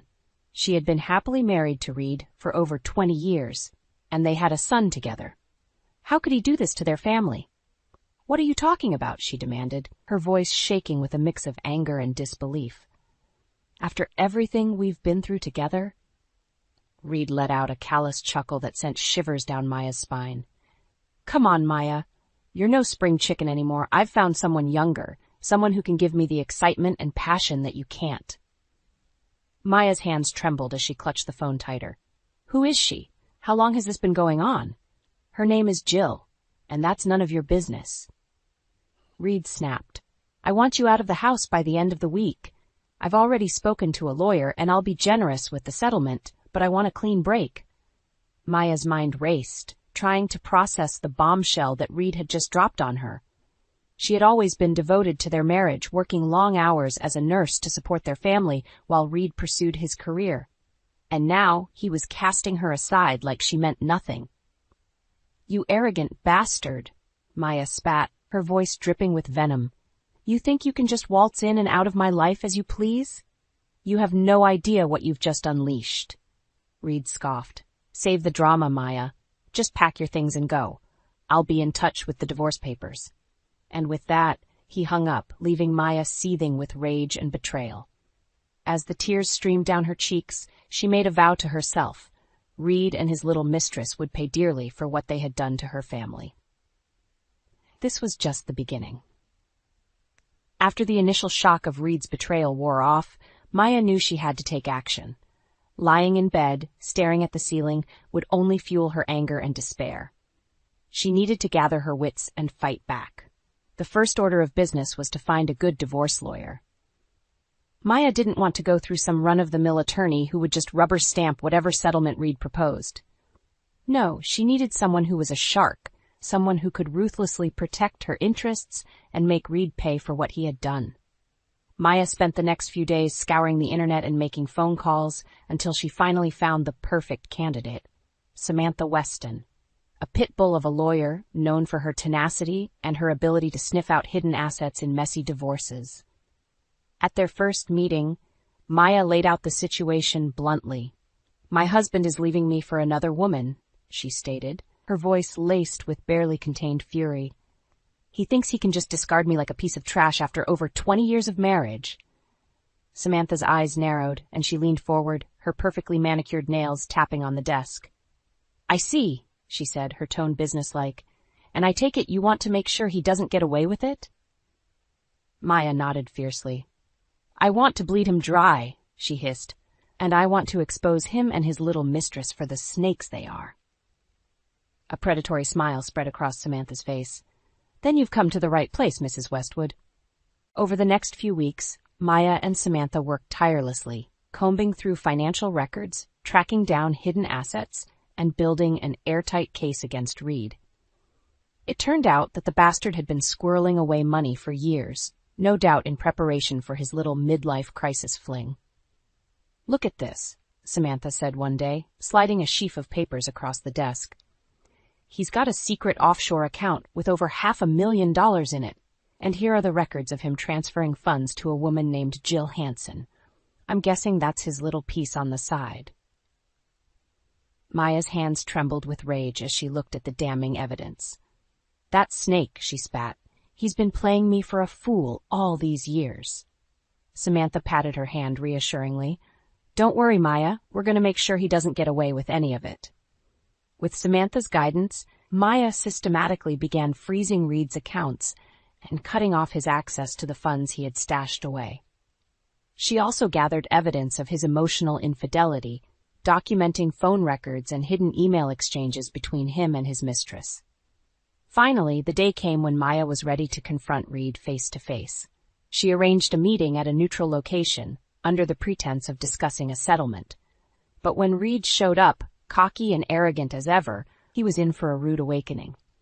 "What's this about, Maya?" he sneered, taking a seat across from her. "I thought we were going to keep things civil." Maya fixed him with a steely gaze, her hands clenched into fists under the table. "Civil?" she echoed, her voice dripping with contempt. "You want to talk about civil after you've been lying and cheating on me for God knows how long?" Reed's smug expression faltered as Maya began laying out the evidence, the bank statements, the emails, the phone records. With each damning piece of proof, his face grew paler and paler until he was visibly sweating. How did you find all of this?" he stammered, his bravado evaporating. Maya leaned back in her chair, a triumphant smile playing on her lips. "I have my ways," she said simply. "And this is just the beginning, Reed. You and your little whore are going to pay for what you've done to me and our family." As she watched her soon-to-be ex-husband squirm, Maya knew that she was just getting started. The real battle was yet to come, but for the first time since Reed had dropped his bombshell, she felt a sense of empowerment. She was no longer the victim. She was the hunter, and Reed and his mistress were the prey. With Samantha's help, Maya wasted no time in striking back at Reed and his mistress, Jill. The first step was to freeze all of Reed's hidden accounts and cut off his access to the funds he had squirreled away. "We need to move quickly," Samantha advised, her eyes gleaming with determination. "Once Reed realizes what's happening, he'll try to move the money around and hide it elsewhere." Maya nodded, her jaw set in a grim line. "Do whatever it takes. I want him to feel the same panic and betrayal that I felt when he dropped that bombshell on me." Over the next few days, Maya watched with a sense of grim satisfaction as Samantha systematically dismantled Reed's financial web. One by one, his secret accounts were frozen, his credit cards canceled, and his access to funds cut off. When Reed finally realized what was happening, he came storming into Samantha's office, his face flushed with rage. "What the hell is going on?" he demanded, slamming his fist on the desk. "Why can't I access my accounts?" Samantha leaned back in her chair, her eyes cool and appraising. "I think you know exactly why, Mr. Westwood," she said calmly. "Your little financial shenanigans have been exposed, and we're taking steps to ensure you don't try to hide any more assets." Reed's eyes darted to Maya, who was sitting in the corner, watching the confrontation unfold. "You," he spat, his voice dripping with venom. "You did this, didn't you?" Maya met his gaze levelly, her expression betraying no emotion. "You brought this on yourself, Reed," she said quietly. "You thought you could just discard me like yesterday's trash and ride off into the sunset with your little trollop. Well, think again." Reed's face contorted with rage, and for a moment Maya thought he might strike her. But then Samantha cleared her throat, her voice cutting through the tension like a knife. "I'd be very careful about how you proceed, Mr. Westwood," she said, her tone laced with subtle menace. "We have all the evidence we need to ensure you get the divorce settlement you deserve, which is to say next to nothing." Reed's shoulders slumped, and he sank into a chair, his bravado deflating like a punctured balloon. "You can't do this," he muttered, his voice tinged with desperation. "That money was mine. I earned it." Samantha shook her head, a predatory smile playing on her lips. "Not according to the law," she said. "And by the time we're done, you'll be lucky if you can afford a cardboard box to live in." As Reed sat there, his head in his hands, Maya felt a surge of satisfaction. For years, she had been the dutiful wife, putting her own dreams and ambitions on hold to support Reed's career and raise their son. And this was how he had repaid her, by betraying her in the most callous and cruel way possible. But now, the tables had turned. Maya was the one holding all the cards, and Reed was the one who was about to lose everything. As she watched him sitting there, defeated and broken, she couldn't help but feel a sense of vindication. This was just the beginning, she knew. There was still a long road ahead, with more battles to be fought and more emotional turmoil to endure. But for the first time since Reed's bombshell revelation, Maya felt a sense of hope. She was no longer the victim. She was the architect of her own revenge, and she was going to make damn sure that Reed and his mistress paid for what they had done. As she left Samantha's office, Maya held her head high, her stride confident and purposeful. She was a woman reborn, and she was just getting started. As Maya began to piece together her plan for revenge against Reed and his mistress Jill, she found an unexpected ally in her own son, Ethan. It had been a few days since the confrontation at Samantha's office, and Maya was sitting at home, poring over the mountain of evidence they had gathered against Reed. That's when Ethan walked in, his brow furrowed with concern. "Mom, is everything okay?" he asked tentatively. "I've been hearing some rumors around town about you and Dad." Maya sighed, running a hand through her hair. She hadn't wanted to burden Ethan with the messy details of her failing marriage, but she knew she couldn't keep him in the dark forever. "Your father has been unfaithful," she said bluntly. "He's been carrying on an affair with another woman for God knows how long, and now he wants to leave me for her." Ethan's eyes widened in shock and then narrowed in anger. "That bastard!" he spat. "How could he do that to you after everything you've sacrificed for this family?" Maya shook her head warily. "I don't know, sweetheart, but I'm not going to let him get away with it. Samantha and I are building a case against him, and we're going to make sure he pays for what he's done." To her surprise, Ethan's expression hardened with determination. "Then I want to help," he said firmly. "Dad's not the only one with skills around here." Maya raised an eyebrow, intrigued. Ethan had always been a whiz with computers and technology, and she couldn't help but wonder what he had in mind. Over the next few days, Ethan became her trusted ally in the fight against Reed and Jill. Using his hacking skills and intimate knowledge of the dark web, he was able to uncover a wealth of information about Jill, her background, her financial history, and even some unsavory details about her past relationships. "Looks like our dear Jill has a bit of a track record," Ethan said grimly, sliding a sheaf of printouts across the table to Maya. "She's been involved with at least 2 other married men before Dad, and she's got a knack for making sure she gets a nice little payout when things go south." Maya's eyes narrowed as she scanned the documents. "The little gold digger," she muttered. "So that's her game." Ethan nodded, his expression grim. "Exactly. And it looks like she's been working Dad over for months, maybe even years, slowly convincing him to squirrel away money and assets for their little love nest." Maya felt a surge of white-hot anger coursing through her veins. Not only had Reed betrayed her in the most callous way possible, but he had been planning this whole sordid affair with Jill for God knows how long, right under her nose. "We're going to take them down," she said, her voice low and trembling with fury. "Both of them. They're going to wish they never crossed paths with the Westwood family." Ethan reached across the table and gave her hand a reassuring squeeze. "Don't worry, Mom," he said, his eyes glinting with determination. "We've got this. Dad and his little side piece don't stand a chance against us." As Maya looked at her son, she felt a surge of pride and gratitude. Despite the betrayal and heartbreak she was facing, she wasn't alone in this fight. Ethan was her rock, her partner in crime, and together they were going to make sure that Reed and Jill paid for every ounce of pain and humiliation they had caused. With a newfound sense of purpose, Maya turned her attention back to the evidence laid out before her. It was time to start putting their plan into action. With Ethan's help, Maya had uncovered a wealth of damning information about Jill and her history of preying on wealthy married men.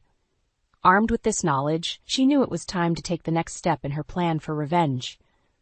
"We need to bring Reed and Jill down in a big way," Maya said grimly, spreading out the evidence they had gathered on the kitchen table. "A way that will humiliate them and make them realize the full extent of what they've done."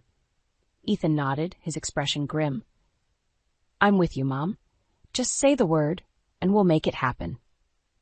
After some thought, Maya came up with the perfect plan. She would arrange a meeting with Reed and Jill under the guise of discussing a potential settlement for the divorce.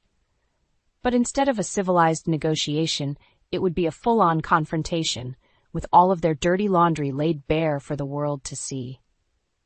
"I want them to feel the same shame and humiliation that they've inflicted on me," Maya said, her eyes flashing with determination. "I want to strip away all of their lies and deceptions and expose them for the snakes that they truly are." Ethan grinned, a wolfish glint in his eye. "Consider it done, Mom." Over the next few days, Maya and Ethan worked tirelessly to set the stage for their grand reveal. They rented out a private room at an upscale restaurant and quietly extended invitations to a select group of Reed and Jill's friends and colleagues, people whose opinions and respect meant everything to the vain, status-conscious couple. Finally, the day of the meeting arrived. Maya took a deep breath as she smoothed her hands over her sleek, tailored dress, steeling herself for the confrontation to come. "You ready for this, Mom?" Ethan asked, giving her arm a reassuring squeeze. Maya nodded, her jaw set with determination. "More than ready," she replied. "It's time for these two to face the music." When Reed and Jill arrived, they were all smiles and false pleasantries, completely oblivious to the trap that had been laid for them. As they made their way to the private room, Maya couldn't help but notice the smug, self-satisfied looks on their faces, as if they had already won, as if they thought they could simply waltz away from the wreckage of their betrayal without consequence.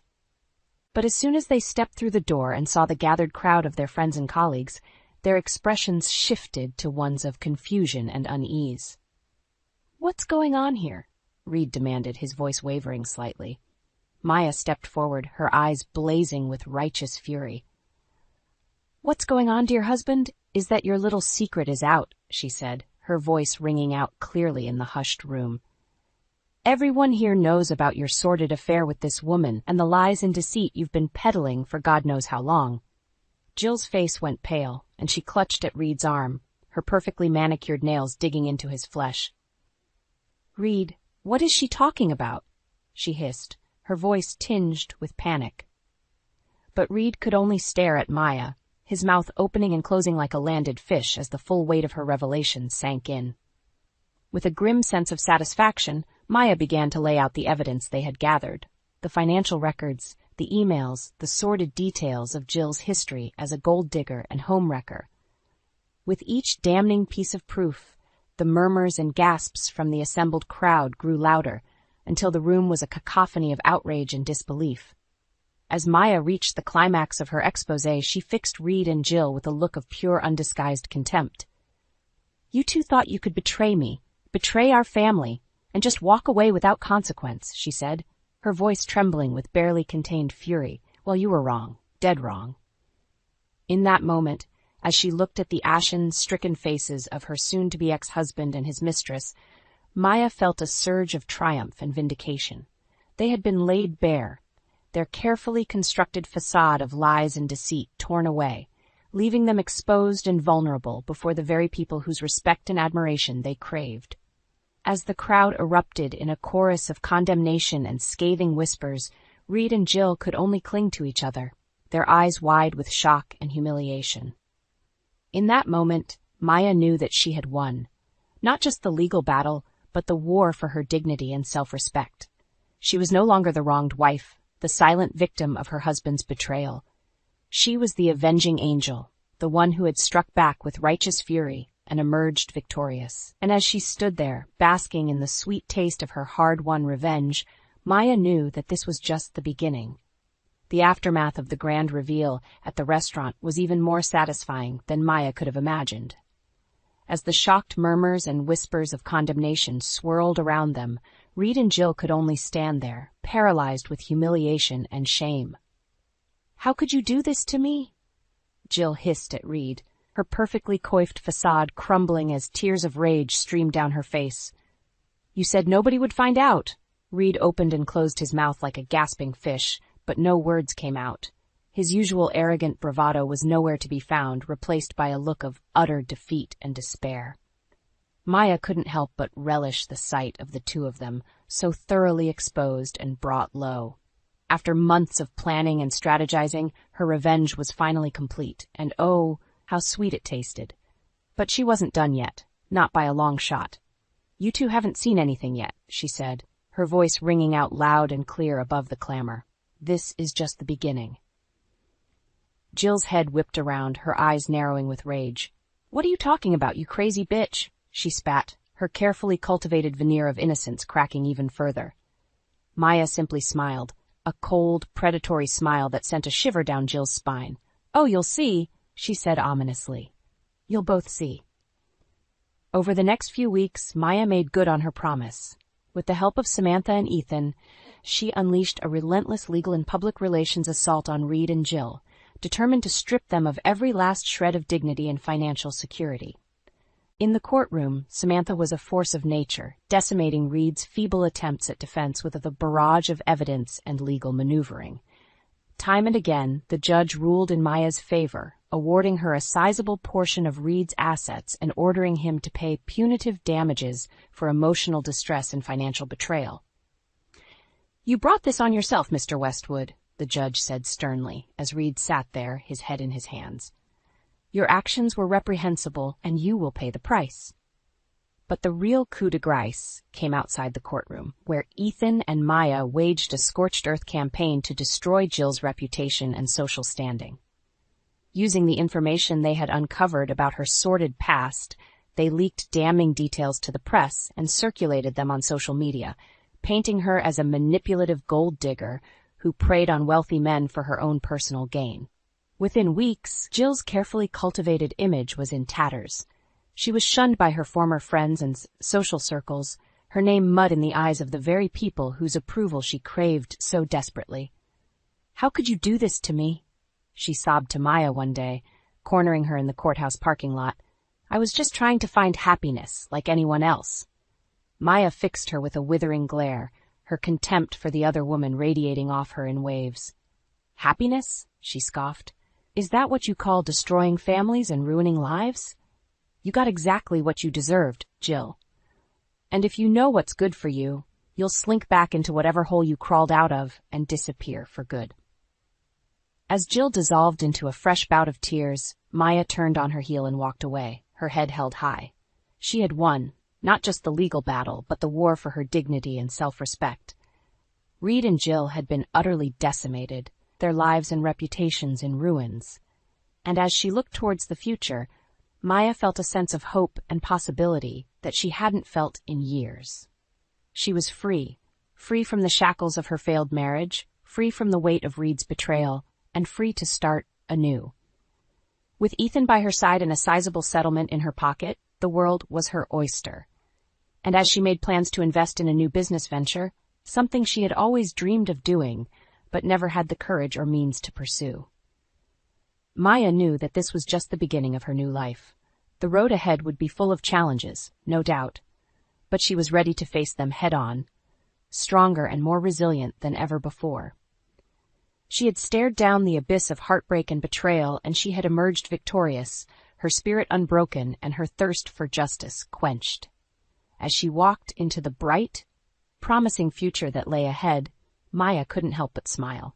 She was a new woman, forged in the fires of her own hard-won revenge, and nothing and no one would ever break her again. As the legal battles raged on in the courtroom, Maya found herself engaged in a ferocious tug-of-war with Reed and his lawyers. They had clearly underestimated her resolve and the strength of the case that Samantha had built against him. Time and again, Reed's team would try to poke holes in the evidence or argue that Maya's actions had been overly vindictive and damaging to his reputation. But Samantha was having none of it, countering their every move with a ruthless precision that left them floundering. "Your client's behavior was reprehensible, counselor," Samantha said coolly during one particularly heated exchange. "He betrayed his wife's trust in the most callous and calculated way possible. If his reputation has suffered, it's entirely his own doing." Reed shot Maya a venomous glare from across the courtroom, his face flushed with impotent rage. But Maya simply met his gaze head-on, her expression one of steely determination. She wasn't about to back down, not after everything she had been through. As the weeks dragged on, the legal maneuvering intensified, with both sides digging in their heels and refusing to give an inch. But slowly, inexorably, the weight of the evidence began to shift in Maya's favor. One by one, the judge's rulings chipped away at Reed's defenses, awarding Maya a larger share of the marital assets and ordering Reed to pay hefty damages for his emotional and financial betrayal. "This court finds that Mr. Westwood's actions were not only egregious but premeditated," the judge said sternly, his gavel punctuating each word like a hammer blow. "He systematically concealed assets and lied to his wife, all in service of his own selfish desires. Such behavior cannot and will not be tolerated." As the judge continued to read out the details of the settlement, Maya felt a surge of vindication coursing through her veins.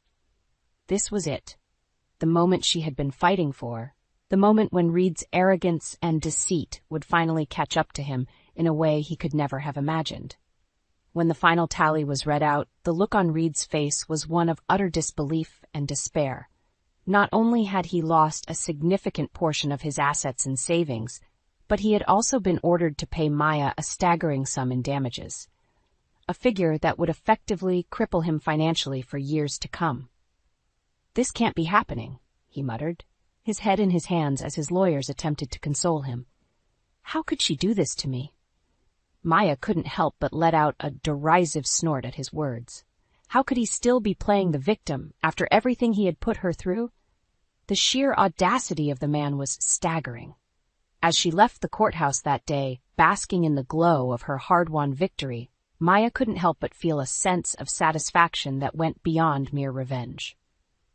She had faced down her betrayer, her tormentor, and she had emerged victorious. Not just legally, but morally and emotionally as well. Reed's arrogance and conceit had been his downfall, and now he was left to pick up the pieces of his shattered life and reputation. And as for Jill, the woman who had so callously helped him destroy their marriage, well, she had already paid a heavy price. Her name and social standing in tatters, thanks to Maya and Ethan's relentless campaign of exposure. As Maya looked towards the future, she couldn't help but feel a sense of excitement and possibility. With her legal battles finally behind her and a sizable settlement in hand, she was free to pursue her dreams and start anew, unburdened by the weight of her past. And this time, she vowed, no one would ever hold her back or underestimate her again. She was a force to be reckoned with, a woman who had stared down the abyss of betrayal and emerged stronger and more resilient than ever before. As she climbed into her car and pulled away from the courthouse, leaving the ghosts of her failed marriage behind, Maya couldn't help but smile. The road ahead was wide open, and she couldn't wait to see where it would lead her next. With the legal battles finally behind her, Maya felt like a weight had been lifted from her shoulders. The long, arduous road to justice and revenge had taken its toll, but in the end she had emerged victorious, her spirit unbroken, her dignity intact. As she sat down with Ethan to discuss their plans for the future, she couldn't help but feel a sense of excitement bubbling up within her. For the first time in years, she was truly free. Free from the shackles of her failed marriage, free from the weight of Reed's betrayal, and free to pursue her dreams without fear or constraint. "So, what's next, Mom?" Ethan asked, a hopeful glint in his eye. "You've got a pretty hefty settlement to work with. Any ideas on how you want to spend it?" Maya paused for a moment, considering her options. In truth, she had been toying with an idea for years, a dream that she had always pushed aside in service of her family and her marriage. But now, with the world at her feet and a sizable nest egg at her disposal, she felt like the time was finally right. "You know how I've always talked about opening my own little cafe or bakery?" she said, her voice brimming with excitement. "Well, I think I'm finally going to do it." Ethan's face lit up with a broad grin. "That's amazing, Mom," he exclaimed. "I always knew you had it in you, and hey, with my tech skills and your baking talents, we could make one hell of a team." Maya couldn't help but chuckle at her son's enthusiasm. Throughout the long, grueling ordeal with Reed and Jill, Ethan had been her rock, her unwavering support system and partner in crime. And now, as they embarked on this new chapter of their lives, it felt only natural that they should do it together. "You're absolutely right," she said, reaching across the table to give his hand a squeeze. "We make a great team, and with your help, I know we can make this little dream of mine a reality."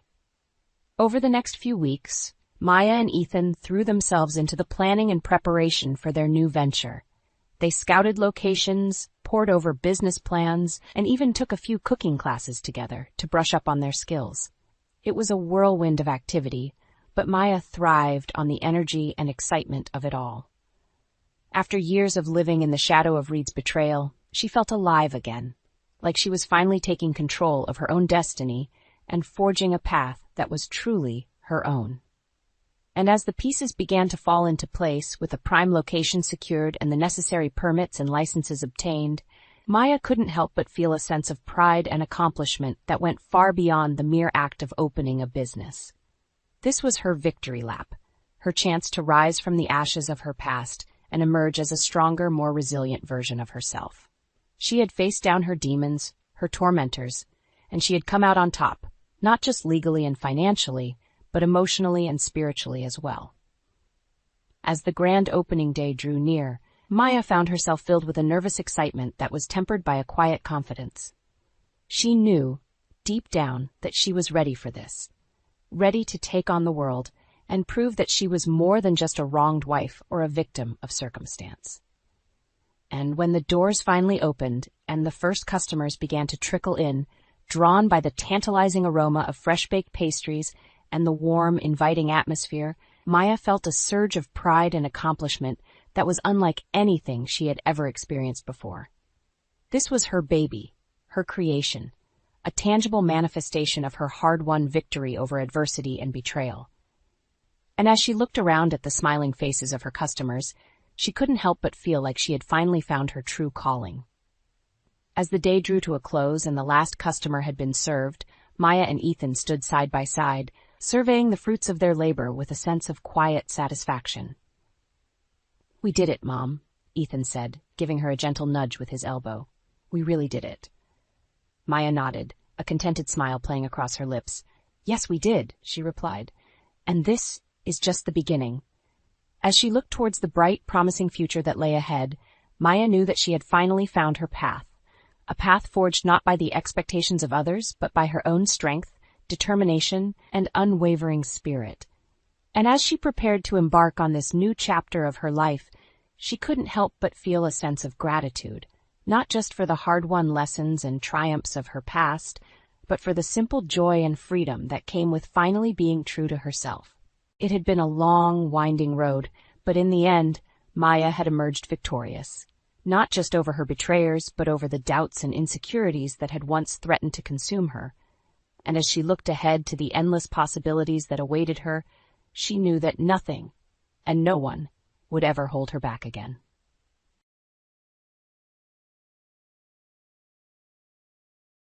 I stared at Chris's still body, numb with shock and grief. The heart monitor's flat line echoed through the room, a cruel reminder that the man I loved was gone forever. Just then, the door burst open. Emily stormed in, her face contorted with rage. "You think you can pretend to care for me now after everything you've done?" Her accusation felt like a slap in the face. I opened my mouth to respond, but what could I say? Our relationship had been strained for years, ever since I married her father. "I'm not your real mother, and I never will be," I stated, my voice trembling. It was a harsh truth, but one we both knew deep down. Emily sneered. "Don't act so innocent. You manipulated my dad from the start, worming your way into our lives. And for what? His money?" "That's not true," I protested, though a part of me wondered if she was right. Had I been blinded by Chris's wealth and status? No, I loved him, didn't I? "Save it," Emily spat. "I'm going to make sure you don't get a single cent. You're nothing without him." Her words cut deep, reigniting every insecurity and doubt I'd harbored over the years. As she stormed out, I sank into the chair beside Chris's bed, burying my face in my hands as sobs racked my body. How had things gone so wrong? When Chris and I first met, I'd been drawn to his kindness, his warmth. He made me feel alive in a way I hadn't experienced in years. And despite my initial reservations about dating a man with a child, I'd fallen hopelessly in love. But Emily had never accepted me. From the moment I stepped into her life, she viewed me as a threat, an intruder. No matter how hard I tried to connect with her, she shut me out, her teenage angst morphing into a cold, calculated cruelty as she grew older.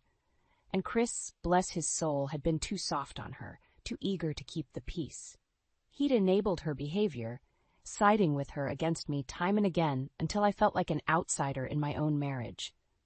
Now, with Chris gone, I was truly alone, facing the wrath of a vengeful stepdaughter who seemed determined to destroy me. As the weight of Emily's hatred bore down, I knew one thing for certain: the battle for Chris's legacy, for my very future, had only just begun. I met Chris at a company party, back when I was working in HR at a tech firm. He walked into the room, and it was like the air shifted. I couldn't take my eyes off him. His warm smile, the confident way he carried himself. When our eyes met, something sparked between us. After the party, I couldn't stop thinking about him. A few weeks later, we ran into each other at a cafe, and he asked me out. I said yes, despite the little voice in my head warning me about his complicated situation. On our first date, he was open about his past, his failed marriage, his struggle to connect with his daughter Emily after the divorce. I admired his honesty, his vulnerability. Over dinner, I found myself drawn to his values, his desire to be a better father and partner. The more time we spent together, the deeper I fell.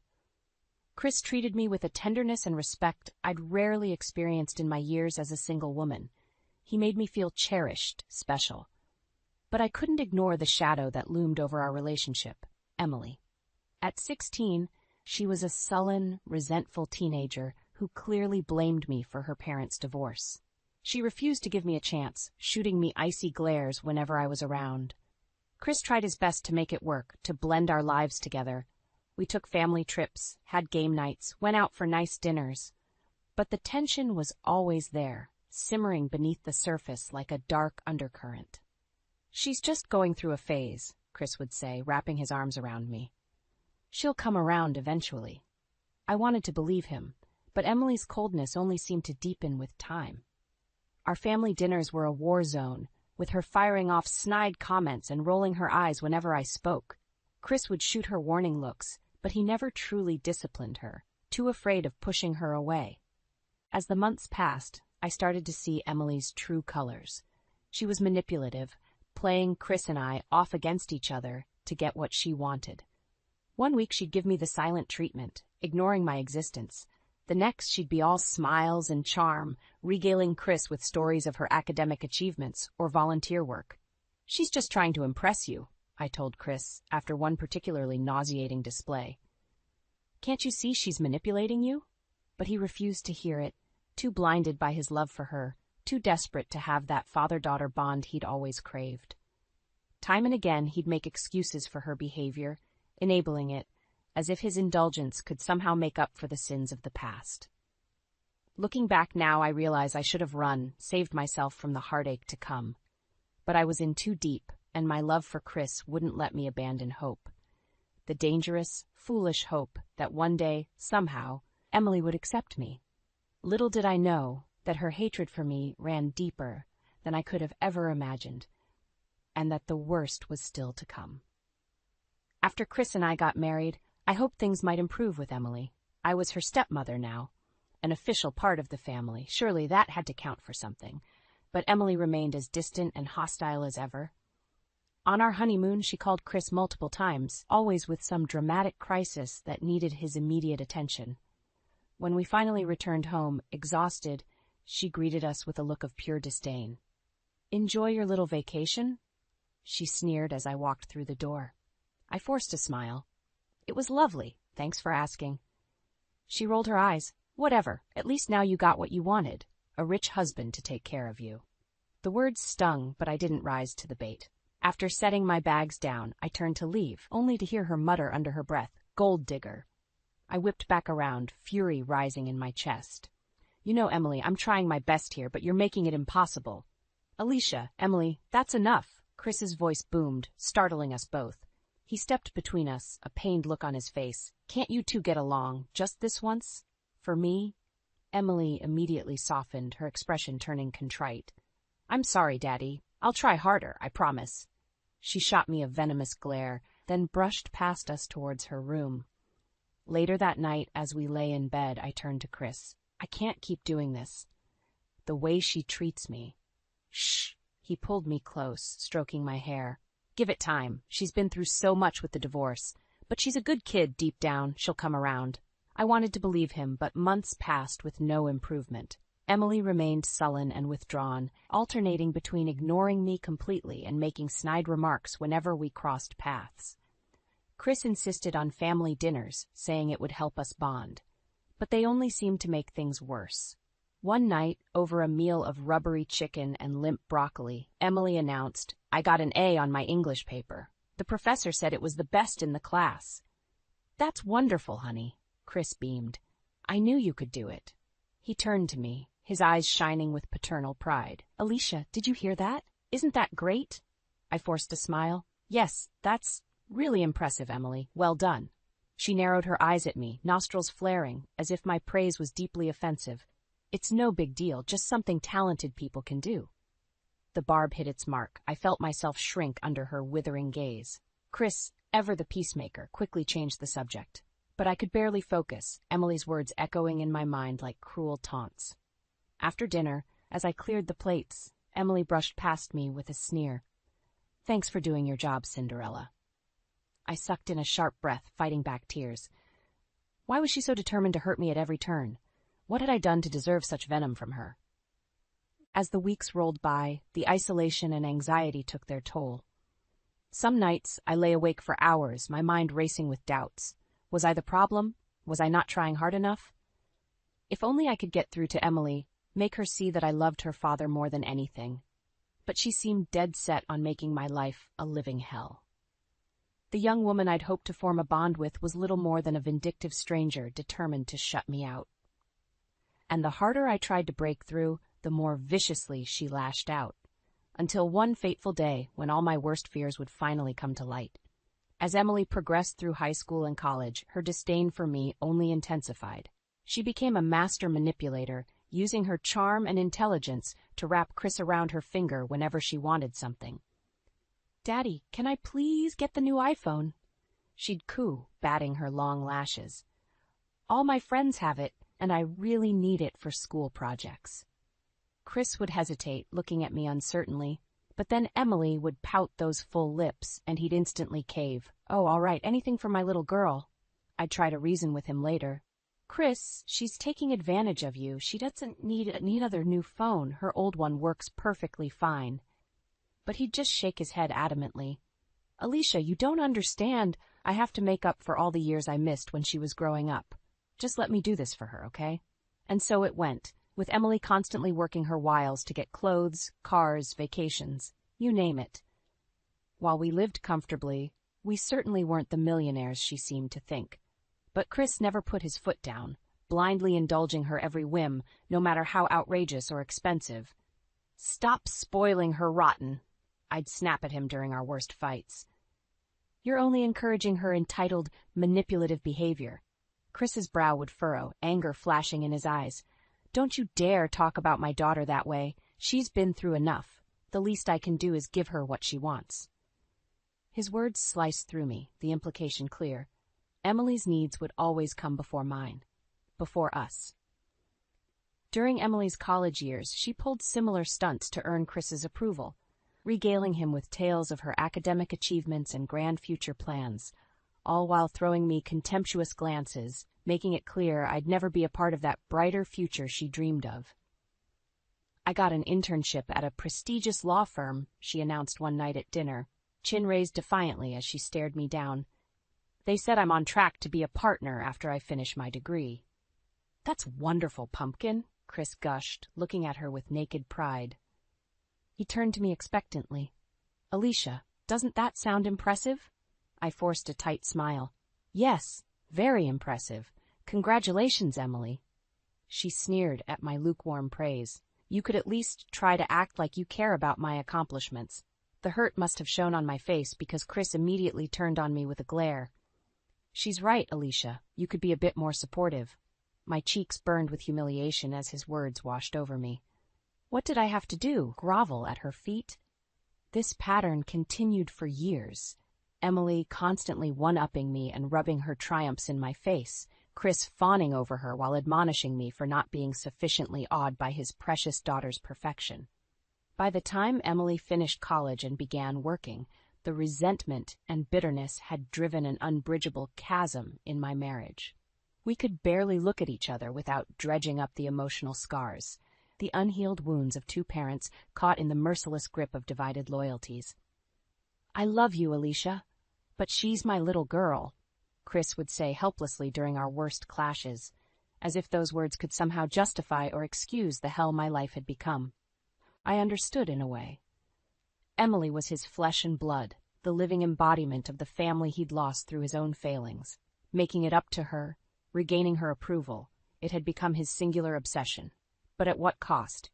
By allowing her hatred and manipulation to fester unchecked, Chris had enabled a rift that may never be mendable, a rift that would soon tear our whole world asunder. Little did I know that the worst was still to come. and that Chris's death would be the spark that ignited Emily's rage into an unholy blaze of vengeance. I'll never forget the night Chris died. We were having one of our usual tense dinners, the air thick with unspoken resentments. Emily had just announced some new career triumph, basking in her father's adoring praise while shooting me smug looks from across the table. Suddenly, Chris gasped and clutched at his chest, his face drained of color. "Al! Alicia!" In an instant, I was by his side as he crumpled from his chair. "Chris! Oh my God! Somebody call 911!" Emily just stood there, eyes wide with shock, making no move to help. I shot her a pleading look as I cradled Chris's head in my lap. "Emily, please, your father needs help." That seemed to snap her out of her daze. She fumbled for her phone with trembling hands and dialed emergency services. I stroked Chris's clammy forehead, murmuring desperate reassurances that everything would be okay, but his eyes had already taken on a glassy, distant look. His lips moved soundlessly as the life drained from his stricken body. The paramedics arrived and worked furiously to resuscitate him. But it was too late. Chris was gone, claimed by a massive heart attack at just 50 years old. I remember letting out a wail of anguished grief as they gently pulled me away, the love of my life now still and lifeless on the floor. Emily collapsed into a chair, face white as a sheet, looking more lost and afraid than I'd ever seen her. At the hospital, after they'd taken Chris away, Emily turned on me with undisguised fury burning in her red-rimmed eyes. You monster," she cried, her voice dripping with venom. "You think you can pretend to care for me now, after everything you've done? After how you treated my dad?" I recoiled, struck by the naked hatred radiating from her slight frame. "Emily, what are you talking about? I loved your father with all my heart." "Don't give me that crap." She jabbed a finger at my chest, her whole body trembling with rage. "You manipulated him from the start, wormed your way into our lives to get your hands on his money." Tears stung my eyes as her vicious words cut deep. "That's not true at all. Chris and I—" "Save it," she spat. "I'm going to make sure you don't get a single cent from him. You're nothing now that he's gone." A lump formed in my throat as the weight of her threat hit me. Oh, God, with Chris deceased, what would happen to me? To my whole life? The next few days were a blur of funeral arrangements and grieving relatives. Emily was cold and distant, refusing to so much as look at me. I felt like a pariah in my own life, the outsider once more. Then came the reading of the will. We gathered at the lawyer's office, Emily shooting me hateful glares from across the room. When the attorney opened the sealed documents, a hush fell over us all. "To my beloved wife Alicia," the lawyer read solemnly, "I leave the majority of my assets and holdings, including the house, investments, and—" "No!" Emily screeched, leaping to her feet. All eyes turned to her as she stabbed an accusing finger at me. "She manipulated him. That money is rightfully mine." I shrank in my seat, bracing for the onslaught as Emily's eruption of fury washed over me in waves. The lawyer tried to interject, but she was unstoppable, years of pent-up hatred and resentment finally unleashed. "You're going to pay for this?" she hissed, her chest heaving. "If it's the last thing I do, I'll make you suffer for what you've done to my family. You hear me? You're going to wish you never laid eyes on us." As a deathly silence descended, I knew with sinking dread that Emily's vicious threat was just the beginning. The battle lines had been drawn, and I was about to find myself in the fight of my life. Emily's meltdown at the reading of Chris's will was just the beginning of her crusade against me. In the days that followed, she launched into a relentless campaign of harassment and intimidation. "That money should be mine," she'd scream whenever she saw me. "You manipulated my dad into cutting me out." Her angry accusations followed me everywhere, the grocery store, the gym, even taking out the trash. She seemed determined to make my life a living hell at every turn. One afternoon, I arrived home from running errands to find her camped out on my front porch, eyes blazing with fury. "There you are, you lying, gold-digging witch," she spat as I approached.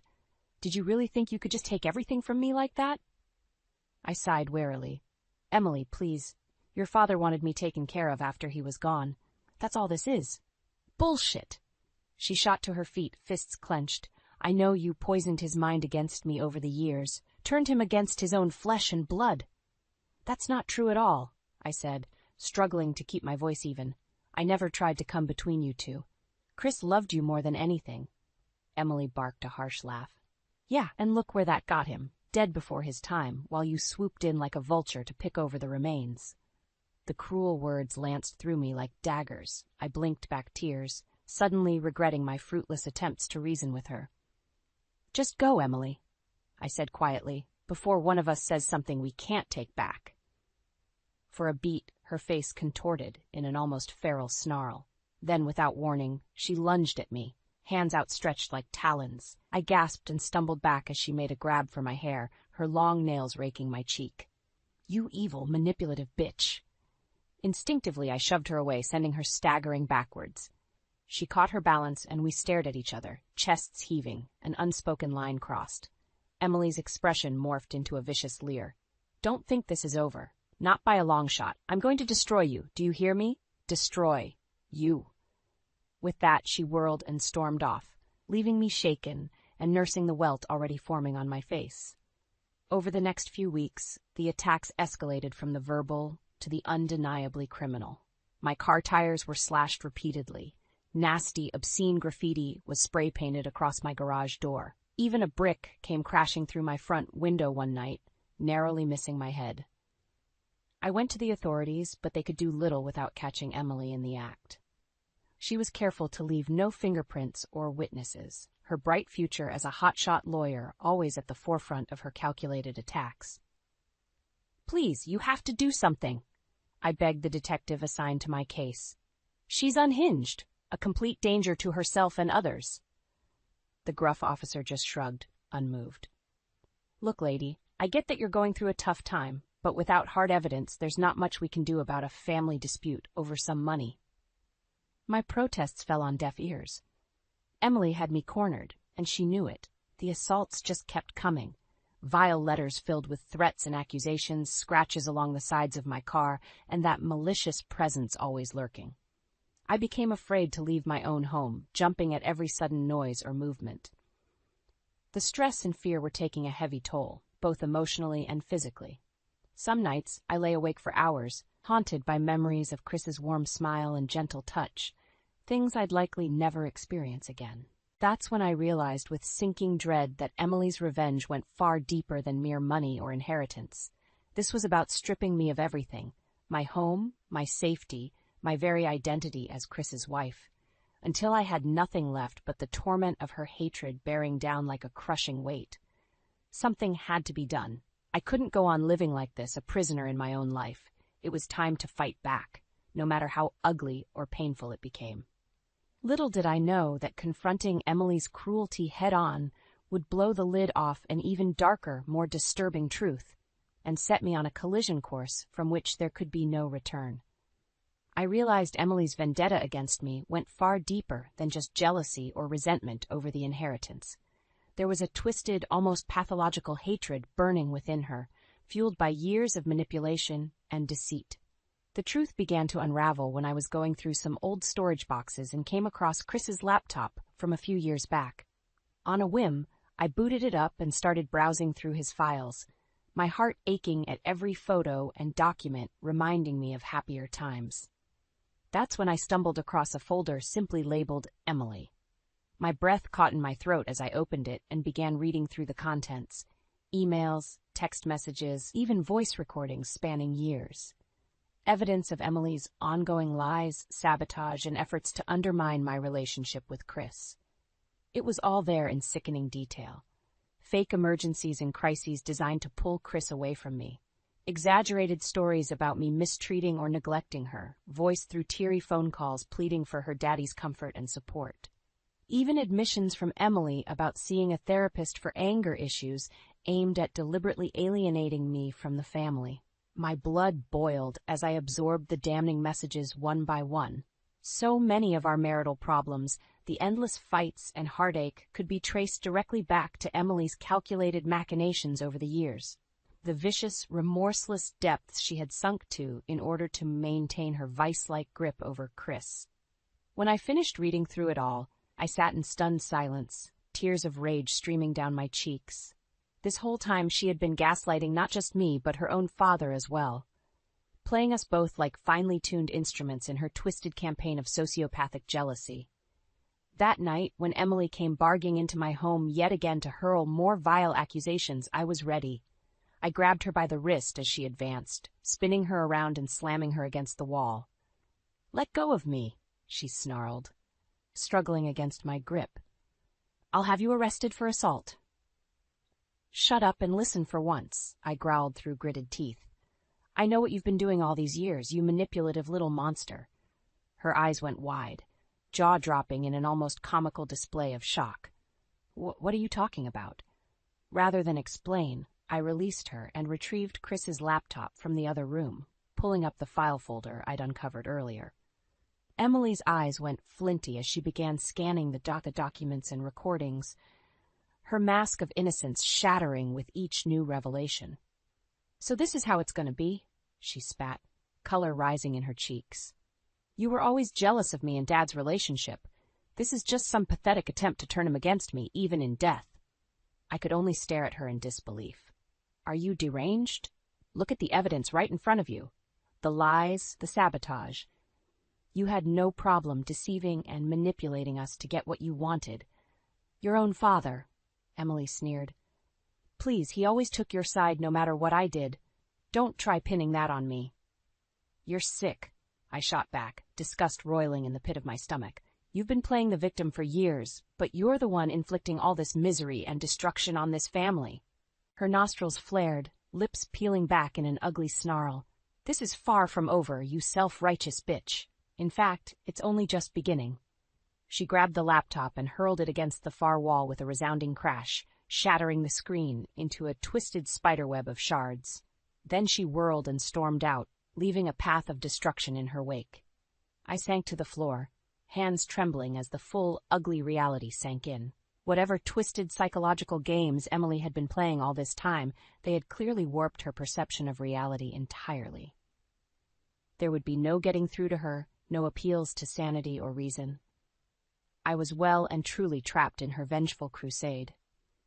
And as the ominous weight of her final threat hovered over me, I knew this was only the opening salvo of a war that could ultimately consume us both. After my confrontation with Emily and the chilling discovery of her years-long deception, I knew I had to take a stand once and for all. Her vindictive crusade had spiraled completely out of control. If I didn't put a stop to it immediately, there was no telling how far she might go. A few days later, I requested a meeting with Emily and laid it all on the line. We convened at a stuffy corporate office downtown, the air thick with distrust and barely concealed hostility. Emily swept in, wearing a power suit and permanent sneer, all false bravado and entitlement. Well, if it isn't the wicked stepmonster herself, to what do I owe this dubious pleasure? I squared my shoulders, mustering every ounce of resolve.